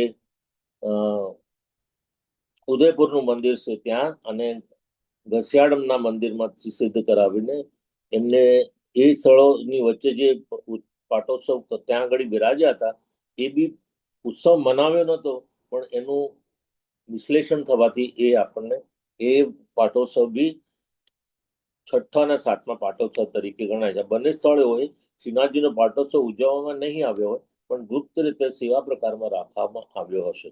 તો હવે આપણે જરા એક વાર્તાના આધાર પર, એક એક્સપ્લેનેશનના આધાર પર આપણે હવે આગળના 1, 2 ને નંબર 3 વિશે આપણે થોડું વિશ્લેષણ કરીશું. શ્રી ગોવર્ધન પ્રભુએ ઝારખંડમાં શ્રી મહબૂબજીને આજ્ઞા કરી કે હું અહીં ગિરિરાજમાં ની કંદરામાં બિરાજુ છું, તમે અહીં પધારો અને મને પધરાવી મંદિર સિદ્ધ કરાવી પાઠ પર બેસાડો, મને સેવામાં પ્રગટ કરો. કે જ્યારે અન્યોર ગામમાં સદુ પાંડેના જે બધા વાસીઓ હોય ત્યાં આગળ, વ્રજવાસીઓ હોય ત્યાં આગળ જ્યારે એમનું પ્રાગટ્યનું ધ્યાન થયું અને મહાપ્રભુજીને ત્યાં એમને સપનામાં કહેવામાં આવ્યું કે અહીંયા પધારવા માટેની આજ્ઞા કરી, ત્યારે એ ત્યાં આવીને ત્યાં એ જે નાનું મંદિર બનાવ્યું, જેની વાત મેં આગળ કરી, એ શ્રાવણ સુદ 13 એના દિવસે ઈસવીસન વિક્રમ સંવત 1549-50 આસપાસ ત્યાં એમની સેવા પ્રગટ થઈ હતી. શ્રી મહાપ્રભુજી અન્યોરમાં પધાર્યા, ગિરિરાજ ઉપર પધારીને શ્રી બાવાજીને પધરાવ્યા હતા અને શ્રી ગિરિરાજજી ઉપર નાના મંદિર સિદ્ધ કરાવી તેમાં પાઠ ધરાવ્યા, જે આગળ વાત કરી આપણે. શ્રી ગોવર્ધન પ્રભુની ઈચ્છા અને આજ્ઞાથી પૂરણમલ ક્ષત્રિય દ્વારા એનું નવું મંદિર એટલે મોટું મંદિર સિદ્ધ કરવાનો આરંભ 1556 વૈશાખ સુદ 3 થયો. 20 વર્ષ બાદ, લગભગ 26 વર્ષ બાદ 1576 વૈશાખ સુદ 3 દિવસે અક્ષય તૃતીયાના દિવસે શ્રીજી બાવા નવા મંદિરના પાઠમાં બિરાજ્યા. પરંતુ શ્રીજી બાવાનો પાટોત્સવ અક્ષય તૃતીયાના દિવસે નહીં પણ મહાવદ સાતમે મનાવવામાં આવે છે. એનું એક કારણ છે, એ કારણ હું તમને હવે જણાવું છું. એકવાર શ્રી ગોસાઈજી દ્વારિકામાં પધાર્યા. શ્રીજી બાવાની સેવામાં શ્રી ગિરધરજી એટલે ગોસાઈજીના જ્યેષ્ઠ પુત્ર હતા. શ્રીજી બાવાએ તેમને આજ્ઞા કરી કે મારે તમારું ઘર જોવા માટે મથુરા પધારવું છે, મને પધારવાની વ્યવસ્થા કરાવો. શ્રી ગિરધરજીએ ખૂબ ખુશ થઈને રથની વ્યવસ્થા કરી. શ્રીજી બાવાને પોતાના ખભા ઉપર પધરાવી શ્રી ગિરિરાજજીને ઉપરથી નીચે પધરાવ્યા. રથમાં પધરાવી બપોરે રાજભોગના સમયે મથુરા સદગરામાં પધાર્યા.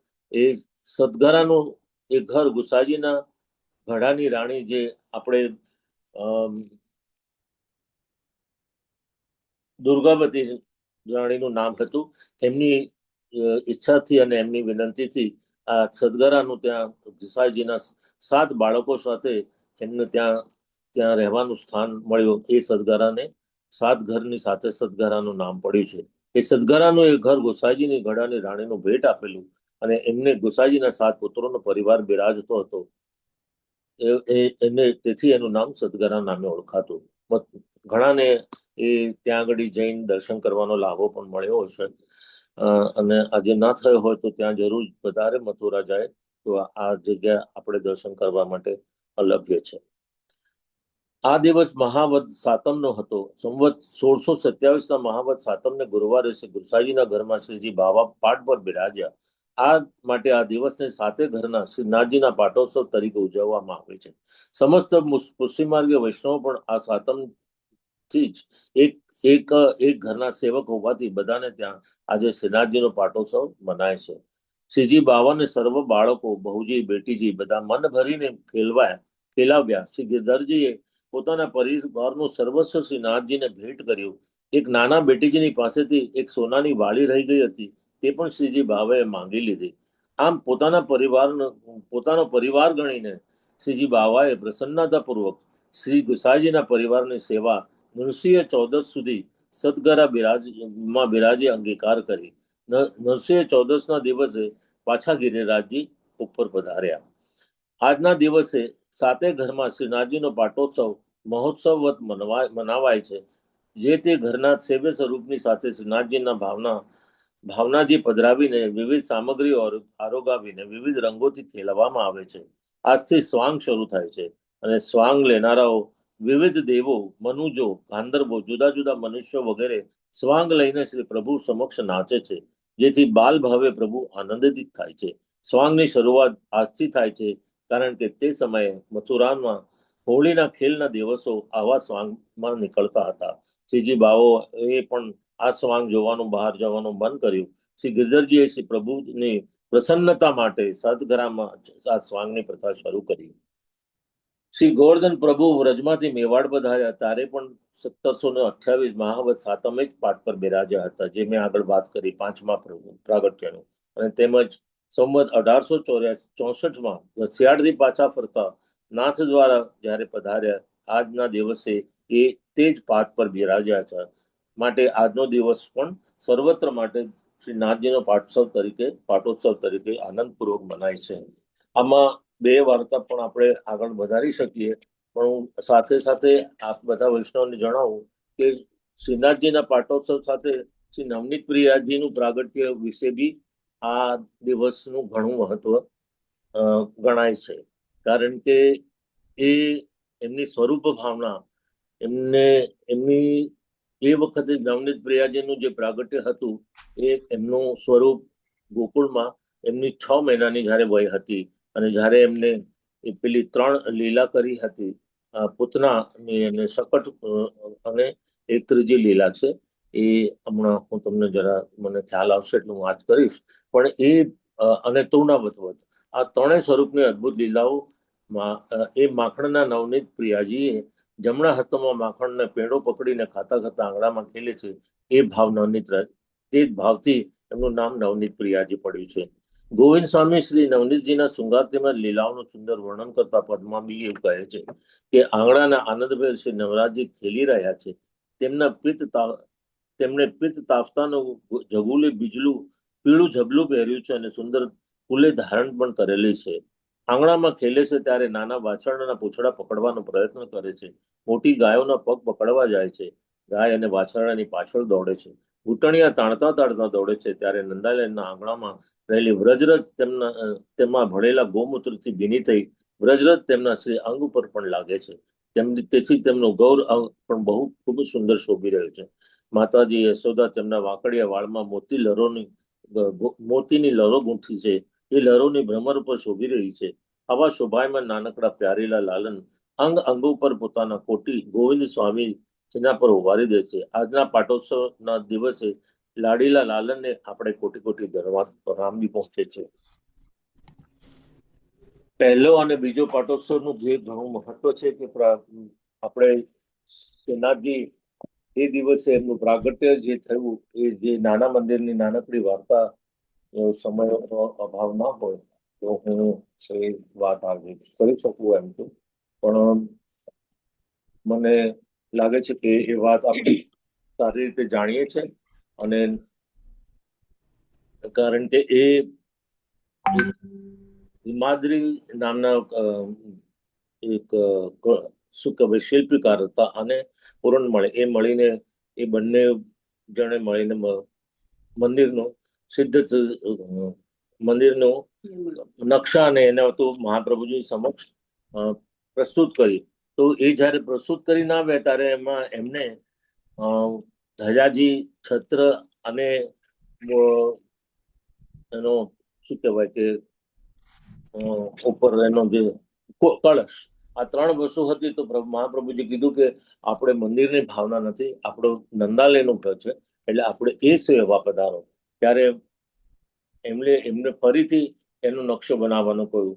ત્યારે જ્યારે એ નકશો ફરીથી જ્યારે નંદાલયના ભાવે બનાવીને લઈ આવ્યા, ત્યારે જ્યારે ખોલ્યો ત્યારે આપોઆપ ફરીથી ત્યાં આગળ એ જ રીતે એનો નકશો એમાં ફેરવાઈ ગયો અને કળશ અને ધ્વજા અને એના ઉપરનું છાપરું એવી રીતે મંદિરો ફરીથી થયું. તો મહાપ્રભુજી પછી મનમાં ભાવ થયો કે મહાપ્રભુજીને શ્રીનાથજીને આવું જ મંદિરનું સ્થાપન કરાવવાની ઈચ્છા છે.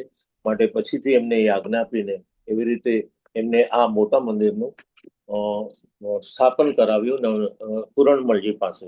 પૂરણમલજી પાસે પોતાનું જેટલું દ્રવ્ય હતું એ કરીને એમને એક ફેઝમાં એક મંદિરનો પાયો અને આગળની અડધી ઇમારત પૂરી કર્યા પછી એ ત્યાં થંભી ગયા. ત્યારે મહાપ્રભુજીએ કહ્યું કે પૂરણમલજી, તમે સર્વ સંપૂર્ણ ભક્ત છો, માટે આ મંદિર તમે સંપૂર્ણ કરશો. માટે પૂરણમલ પાછા પોતે જઈ અને પોતે પોતાનું દ્રવ્ય કમાવા માટે ત્યાં આગળ સમય જેટલો પસાર કર્યો. એ 30 વર્ષ અંતે એમને જયારે પાછા પોતાનું દ્રવ્ય લઈને આવ્યા ત્યારે એમને જે મંદિરની પૂર્ણાહુતિ કરી અને એ પૂર્ણાહતિના પ્રતાપ રૂપે મોટું મંદિર આજે જે આપણે ત્યાં હંમેશા દર્શન કરતા હોઈએ છીએ ગિરિરાજજી પર, એ દર્શન થાય છે. તો આ રીતે શ્રીનાથજીના પાટોત્સવની આ ટૂંકી અને સતત આપણી ઓળખાણ અને વાર્તાઓ આપણે કહીને હું મારી વાણી પ્રભુના ચરણમાં સમર્પિત કરું છું. બોલો વલ્લભાધીશ કી જય. થેન્ક યુ કલ્પેશભાઈ, બહુ સરસ રીતે આપણે શ્રીનાથજીના પાટોત્સવ વિશે માહિતી આપી અને એ બદલ ખૂબ ખૂબ આભાર. હવે આપણે વાર્તાજી દર્શન તરફ જઈએ તો બીનાબેનને વિનંતી કરીએ કે આપણને વાર્તાજી દર્શન કરાવે. બીનાબેન. વલ્લભાધીશ કી જય. જેને મારા દંડવત, સભે વૈષ્ણવને મારા 11ના જય શ્રી કૃષ્ણ. આજે 252 વૈષ્ણવની વાર્તાની ચોપડીમાંથી હું બેભાઈ પટેલ વિશે વાત કહીશ. હવે ગોસાઈજીના સેવક બેભાઈ પટેલ ગુજરાતમાં રહે. તેમની વાર્તાનો ભાવાર્થ કહે છે. ભાવ પ્રકાશ. આ બે ભાઈ સાત્વિક ભક્ત છે. લીલામાં મોટા ભાઈનું નામ છે તરંગિણી અને નાના ભાઈનું નામ છે મુક્તા. તરંગિણી યમુનાજીના જૂથના છે અને મુક્તા રાધા સહચરીની સખી પ્રેમ મંજરી છે, તેમના સખી છે. આ બંને પ્રેમ મંજરીથી પ્રગટ્યા છે, તેથી એમના ભાવરૂપ છે. આ બંને ભાઈ ગુજરાતમાં એક કણબી પટેલને ત્યાં જન્મ્યા. એમના મા બાપ બંનેને બાળક અવસ્થામાં છોડી મરણ પામ્યા, તેથી એ બંને પોતાના કાકાની ઘરે રહ્યા. કાકા વૈષ્ણવ હતા. શ્રી ગોસાઈજી જ્યારે ખંભાત પધાર્યા ત્યારે આ બંને ગોસાઈજીના સેવક કરાવ્યા. પછી આ બંને 20-22 વર્ષના થયા ત્યારે કાકાનું મરણ થયું. પછી આ બંને ભાઈ વ્રજયાત્રા કરવા નીકળ્યા. વાર્તા પ્રસંગ 1. એક સમયે એક સંઘ ગુજરાતનો શ્રીનાથજીના દર્શને ગુજરાતથી ઉપડ્યો. એ સંઘમાં આ બંને ભાઈ પટેલ પણ શ્રીનાથજીના દર્શને નીકળ્યા. કેટલાક દિવસે એ સંઘ શ્રીનાથજી દ્વાર આવી પહોંચ્યા. સૌએ શ્રી ગોસાઈજીના દર્શન કર્યા. પછી ગોસાઈજી શ્રીનાથજીને અનુસર કરાવી પર્વત ઉપરથી નીચે ઉતરી પોતાની બેઠકમાં બિરાજ્યા. ત્યારે સંઘના સૌ વૈષ્ણવોએ ગોસાઈજીના દર્શને આવી રહ્યા હતા. તેમાં સૌથી પહેલા આ બે પટેલ ભાઈઓએ આવીને શ્રી ગોસાઈજીને દંડવત કરી કહ્યું કે મહારાજ, અમારું મન કેટલા દિવસ વ્રજમાં રહેવાનું છે, તેથી અમને આપ શ્રીનાથજીની સેવા બતાવશો તે અમે કરીશું. આપ જે મહાપ્રસાદ ધરાવશો તે અમે લઈશું. જે પ્રસાદી વસ્ત્ર આપ આપશો તે પહેરશું. આ બે ભાઈઓમાં નાનો ભાઈ સાદો સીધો ભોળો હતો અને મોટો ભાઈ બાકો ચોક્કસ હતો. નાના ભાઈમાં કશું જ્ઞાન નહોતું અને તો શ્રી ગોસાઈજીએ ગાયોને ગભાણ. મોટો ભાઈ બાકો ચોક્કસ હતો. નાના ભાઈમાં કશું જ્ઞાન નહોતું. એને તો ગોસાઈજીએ ગાયોની ગભાણ સાફ કરવાની સેવાએ સોંપી. ગાયોને ઘાસ નીરવાની ટહેલ બતાવી. એક ભાઈ ચોક્કસ હતો. તેણે શ્રીનાથજીના જળાધારમાં સ્નાન કરવાની સેવા સોંપી. એ બંને ખૂબ જ આનંદથી પ્રભુની આજ્ઞા મેળવી શ્રી ગોસાઈજીની સેવા કરવા લાગ્યા. જે ભાઈ જળાધારમાં નહાતો હતો તે તો પોતાની ટહેલથી પહોંચી પ્રસાદ લઈ 5મે-7મે દિવસે ભાઈ પાસે જતો અને જેને ગાયોની સેવા સોંપી હતી તે તો ખૂબ પ્રેમથી શ્રીનાથજીની ગાયોની સેવા એટલી કરતો કે 2 વેળા તો ગાયોની ગભાણ સાફ કરતો, એવી રીતે કે તે સ્થળે ક્યાંક કાંકરા ન રહે. મનમાં એવું વિચારતો કે અહીંયા શ્રીનાથજી પધારે છે, પ્રભુના ચરણવિંદ ખૂબ જ કોમળ છે, તેથી કાંકરા રહેશે તો મને અપરાધ થશે. આમ એ પટેલભાઈ ગાયોની ગભાણ સાફ કરતો અને ઘાસચારો ગાયો આગળ વીણીને નીરતો, જેથી નીરણમાં ક્યાંક કાંકરા ન આવે અને ઘાસમાં કોઈ જાનવર ન રહી જાય. ચોમાસામાં ગભાણ સારી પેઠે સપાટ કરતો, તેથી જગ્યા કોરી રહી. ગાયોને ખૂબ સુખ મળતું. તે આ રીતે રોજ રુચિ વધારી ગાયોની સેવા કરતા. એની પાતળ કરી ભીતરિયા ઢાંકી રાખતા. ત્યારે મોડો સેવાથી પહોંચી ગોસાઈજીના દર્શન કરી પછી પ્રસાદ લેતો. ક્યારેક પ્રસાદ લેવા સાંજે જતો. આમ કેટલાક દિવસ વીત્યા. પછી ભીતરિયાએ ગોસાઈજીને જઈને કહ્યું કે મહારાજ, એની પાતળ હજી સુધી પડી છે, એ તો સમયસર આવતો નથી, તેથી આપ એને કંઈક કહો કે સમયસર આવી એની પાતળ લઈ જાય. પટેલ બીજે દિવસે શ્રી ગોસાઈજીના દર્શને આવ્યા. શ્રી ગોસાઈજીએ તેમને કહ્યું કે પટેલ, તું તારી પાત્ર જલ્દી લઈ જયા કર. ત્યારે ગોસાઈજીને દંડવત કરી અને કહ્યું, ભલે મહારાજ. આમ કહીને ફરી ગભાણમાં જઈ સેવા કરવા લાગ્યો. એ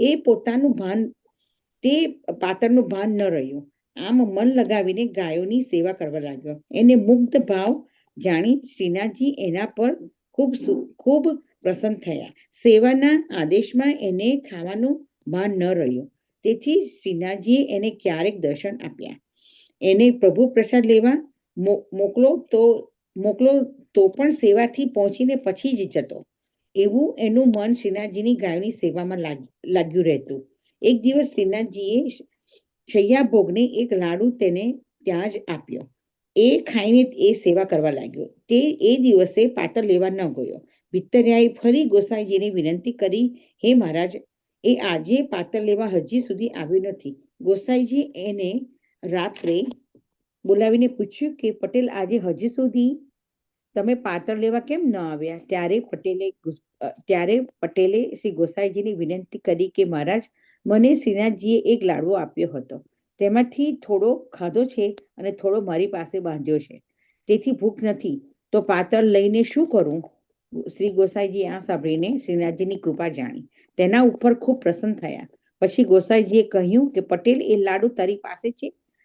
ત્યારે પટેલે કહ્યું કે મહારાજ, અડધો લાડો મારી પાસે છે. લાડુની પોટલી ખોલી તે અડધો લાડુ શ્રી ગોસાઈજીની આગળ તેણે મૂક્યો. ત્યારે શ્રી ગોસાઈજીએ રામદાસ ભિતરિયાને એ લાડુ દેખાડ્યો. રામદાસજીએ એ શ્યામભોગના લાડુને જોઈ ખૂબ આશ્ચર્ય પામ્યા. તે દિવસથી રામદાસજી તેની પાતળ સારી રીતે પોતાના હાથે ઢાંકી રાખવા લાગ્યા. શયન આરતી સુધી એ પાત્ર લેવા ન જાય તો એના ભાઈ મારફત પાત્ર ત્યાં જ પહોંચતી કરતા. આવું એનું મન ગાયોની સેવામાં લાગેલું હતું. ભાવ પ્રકાશ. આ વાર્તામાં એ બતાવ્યું કે જો કોઈ ગાયોની સેવા સારી રીતે કરે તો શ્રીનાથજી બાબા આપમેળે એના પર પ્રસન્ન થાય. વાર્તા પ્રસંગ 2. વળી એ પટેલ સીધો હતો. શ્રી ગોસાઈજીનું નામ પણ ન જાણતો. એક દિવસ મનમાં વિચાર કરતો ગોસાઈજી પાસે બેઠો હતો કે હું તો એમનું નામ જાણતો નથી, તો શું કરીને બોલાવી દંડવત કરું? આવું વિચારી રહ્યો હતો. એટલામાં શ્રી બાલકૃષ્ણજી ત્યાં પધાર્યા. દંડવત કરી શ્રી ગોસાઈજીને વિનંતી કરી કહ્યું કે કાકાજી, ભોજન માટે પધારો. ત્યારે શ્રી બાલકૃષ્ણજીના આ વચન સાંભળી પટેલ પોતાના મનમાં ખૂબ રાજી થયા અને ગોસાઈજીને દંડવત કરી વિનંતી કરી કે મહારાજ, તમારું નામ આજે જાણવું છે. મારા મનમાં ચિંતા હતી કે હું શું કહીને પ્રણામ કરું. તે તમારું નામ તો કાકાજી દિશે છે. એનું આ કહેવું સાંભળીને શ્રી ગોસાઈજી ખૂબ જ પ્રસન્ન થયા. એનો કપટ વગરનો શુદ્ધ ભાવ જાણ્યો. પછી ગોસાઈજી તો ભોજન કરવા પધાર્યા. ત્યારે એને કહ્યું, સાંભળો વૈષ્ણવો. અને ગોસાઈજી ખૂબ જ પ્રસન્ન થયા. શ્રી ગોસાઈજીએ પોતે હસીને શ્રીજી મુખે વૈષ્ણવને કહ્યું કે અમારો એક આ નવો ભત્રીજો કાકા કહેનારો આવ્યો છે. પછી ગોસાઈજી તો એ સમયે ભોજન કરવા પધાર્યા. પછી એ પટેલ જ્યારે પણ શ્રી ગોસાઈજી પાસે આવતો ત્યારે આ રીતે કહી દંડવત કરતો અને ગૌશાળામાં જતો ત્યારે કહેતો, કાકાજી મહારાજ સાંભળો. આ સાંભળી તે વખતે પ્રભુ પાસે જે બેઠા હોય તે બધા સાથે શ્રી ગોસાઈજી ખૂબ પ્રસન્ન થતા. જ્યારે પણ શ્રી ગોસાઈજી એને દૂરથી આવતા જોતા ત્યારે વૈષ્ણવોને કહેતા કે હવે કાકાજી કહેનારો આવી રહ્યો છે. એટલામાં તો એ આવીને કાકાજી મહારાજ કહેતો. ત્યારે શ્રી ગોસાઈજી સહિત બધા વૈષ્ણવો એ સાંભળી ખૂબ રાજી થતા. વળી એને દૂરથી આવતા જુએ એટલે ખૂબ જ રાજી થઈ બધા ચૂપ થઈ જાય. એક દિવસે કોઈ વૈષ્ણવે એ પટેલને કહ્યું કે જેને તમને કાકાજી કહો છો એમનું નામ તો શ્રી વિઠ્ઠલનાથજી ગોસાઈજી છે. તેથી ગોસાઈજી કહી દંડવત કર્યા કરો. ત્યારે પટેલ વૈષ્ણવને કહ્યું કે હું તો તારું કહ્યું ન માનું. તું તો મને એમ કહેવડાવી કાકાજીની રીસ કરાવીશ. આમ કહી એને કહેવું ન માન્યું. ત્યારે ગોસાઈજીને પેલા વૈષ્ણવે કહ્યું કે મહારાજ, મેં આપનું નામ એને કહ્યું, એના મનમાં તો કંઈક આવ્યું જ નહીં. પછી બીજે દિવસે પટેલે ગોસાઈજીના દર્શને આવ્યા. કાકાજી મહારાજ કહીને બેસીને વિનંતી કરી કે મહારાજ, આ બધા વૈષ્ણવને મળીને મને તમારાથી રીસ કરાવવા એવું કહે છે કે કાકાજી ન કહીશ ને આવું કહ્યા કર. તે નામ કાલે જ પેલા ભાઈએ કીધું હતું, તે નામ મને યાદ રહ્યું નથી ને એવું મોટું નામ મારી જીભે કેમ ઉકલે કે તે હું કહું? હું તો તમને સીધું નામ કાકાજી જ કહીશ. શ્રી ગોસાઈજીએ એનો શુદ્ધ ભાવ જાણી શ્રીમુખે એવી આજ્ઞા કરી કે પટેલ, તારી જીભે ઉકલે તે જ નામ તું કહ્યા કર. શ્રી ગોસાઈજીની આવી આજ્ઞા મેળવી પટેલ ખૂબ જ રાજી થયા. પેલા વૈષ્ણવને પટેલે કહ્યું કે જો હવે કાકાજીએ મને શું કહ્યું? ભૂંડા, તે તો કાલે મને કેવી વાતો કરી હતી. ત્યારે પેલો વૈષ્ણવ આ સાંભળી ચૂપ રહ્યો. પછી પટેલ તો ગોસાઈજીને દંડવત કરી ગાયોની ગભણમાં ગયો. ત્યારે ગોસાઈજીએ પેલા વૈષ્ણવને કહ્યું કે આ પટેલ તો બાપડો સીધો છે, કંઈ સમજતો નથી, તેથી એને મેં ગાયોની સેવામાં રાખ્યો છે. પછી તો ચોમાસાના દિવસ આવ્યા. ત્યારે શ્રીનાથજીની ગાયો નીચેનો કાદવ એ પટેલ ઉલેચી રહ્યો. તેથી કામમાંથી એને ફુરસદ ન મળે, એટલે પ્રસાદ લેવા જાય નહીં. તેથી શ્રીનાથજીએ એને જે કાંઈ આપે તે ખાઈને એ સેવા કર્યા કરે, પણ પાત્ર લેવા ન જાય. શ્રીનાથજી પણ એને કહેતા કે તું પાત્ર લઈ આવીને પછી સેવા કરજે. ત્યારે એ પટેલ શ્રીનાથજીને કહેતો કે બાબા, તમે તો બાળક છો, તેથી તમે મને બાળ બુદ્ધિ આપો તો હું કેમ માનું? હમણાં સાંજ પડશે તો બધી ગાયોને શું ભીનામાં બેસશે?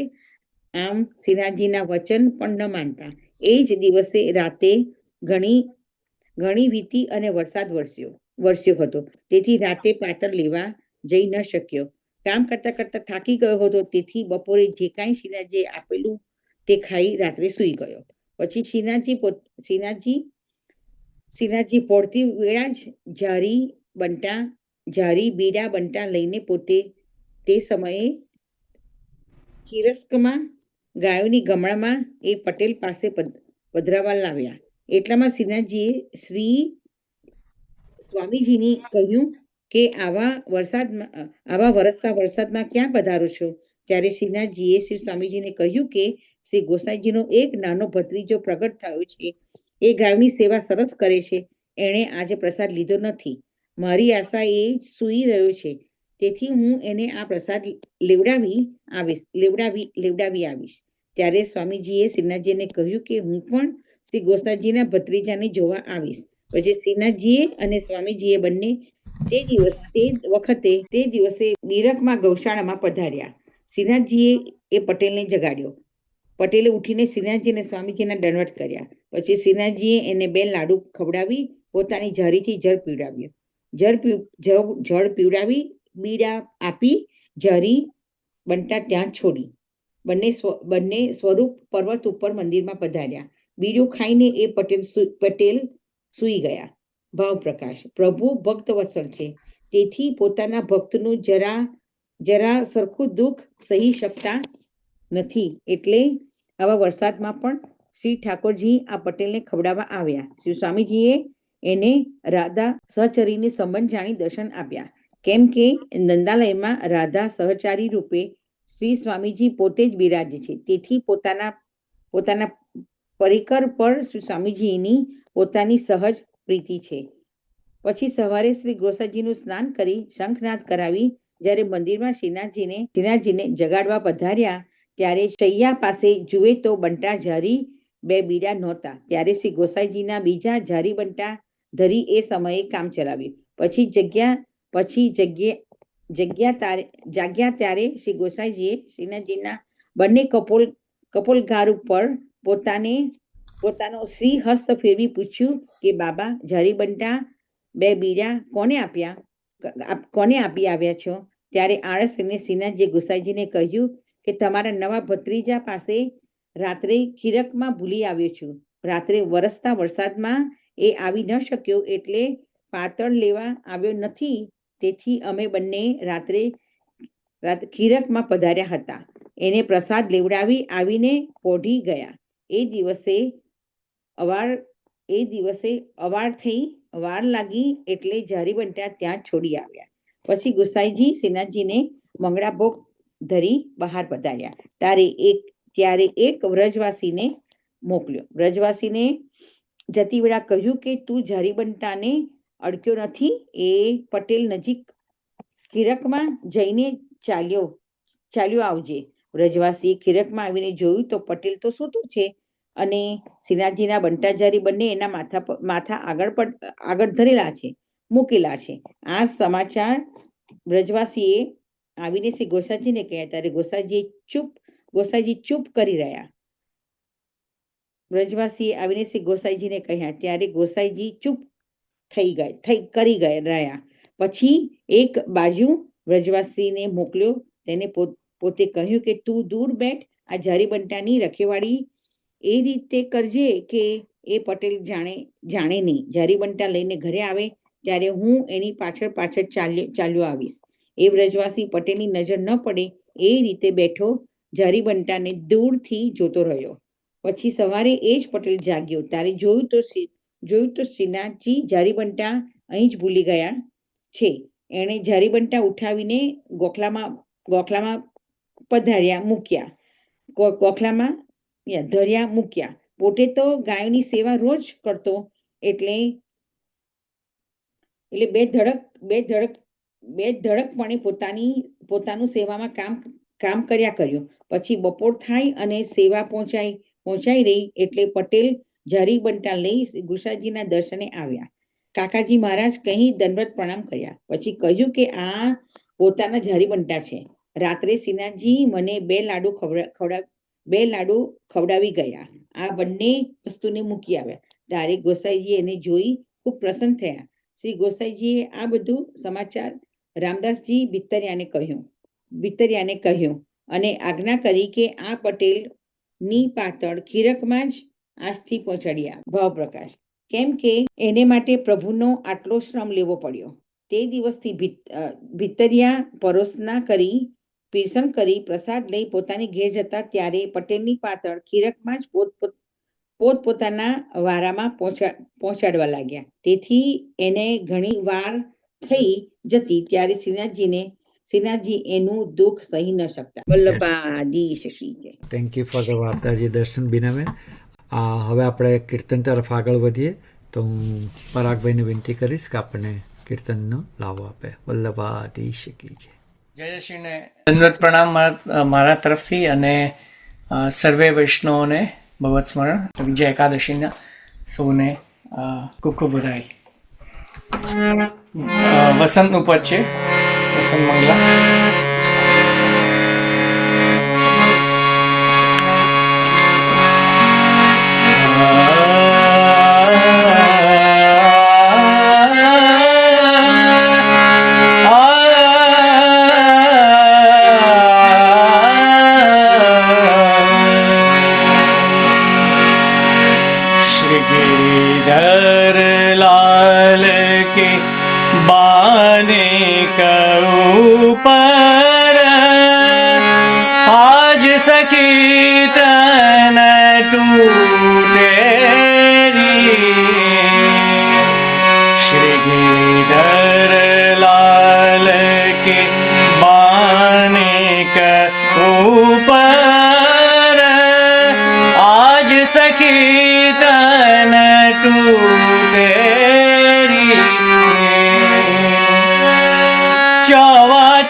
छूटेरी आज सखी तन टूटेरी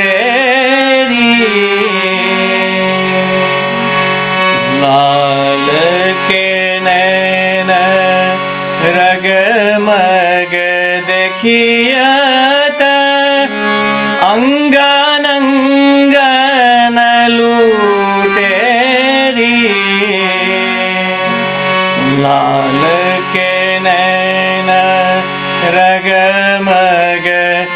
सखियत अंगन लूटेरी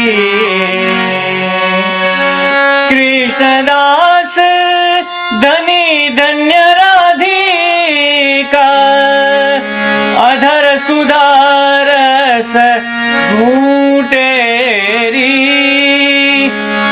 आज सखी तन टूटेरी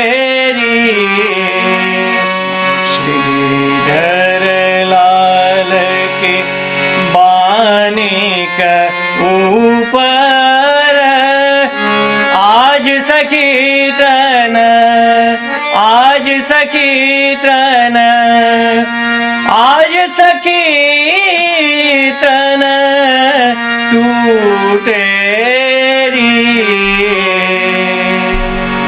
શ્રી ગિરિરાજ ધણ કી જય. થેન્ક યુ પરાગભાઈ, બહુ સરસ કીર્તન લીધું આપણે વસંત, આ બદલ ખૂબ ખૂબ આભાર. બસ આગળની માહિતી એ કે આપણી નેક્સ્ટ એકાદશી 27મી ફેબ્રુઆરી શુક્રવારે રાતના 9 વાગે એઝ યુઝ્યુઅલ આપણે બધા મળીશું સત્સંગમાં. તો કુંજ એકાદશીનો લાવો લઈશું, તો જરૂરથી જોડાજો.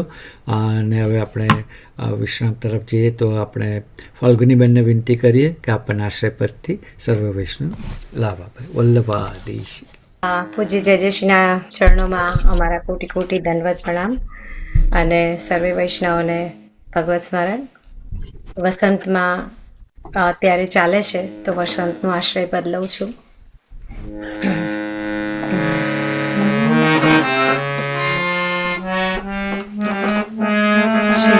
શ્રી વલ્લભ પ્રભુ કરુણા સાગર જગત ઉજાગર ગાઈએ. श्री वल्लभ के चरण कमल की बाल बाल जाइए. जगत उजागर गाइए. वल्लभी सृष्टि समाज संग मिले जीवन को फल पाइए. श्री वल्लभ गुण गाइए. याहि ते रसिक कहाइए. जगत उजागर गाइए. श्री वल्लभ प्रभु करुणा सागर जगत उजागर जगत उजागर जगत उजागर गाइए. श्री वल्लभाधीश की जय. થેન્ક યુ ફાલ્ગુનીબેન અને આશ્રયપદ લેવા બદલ, અને એ બદલ સર્વ વૈષ્ણવો, આજે ખાસ કરીને મેરીલેન્ડના વૈષ્ણવો ફાલ્ગુનીબેન અને પરાગભાઈને ખૂબ ખૂબ આભાર કે બધા વૈષ્ણવને સાથે લઈને આવ્યા. મનીષભાઈ, કલ્પેશભાઈ, ધર્મિષ્ઠાબેન, બીનાબેન, સર્વ વૈષ્ણવનો ખૂબ ખૂબ આભાર. હું મારી વાણીને વિશ્રામ આપી ફરીથી નેક્સ્ટ સત્સંગ મળીએ. વલ્લભાધીશ.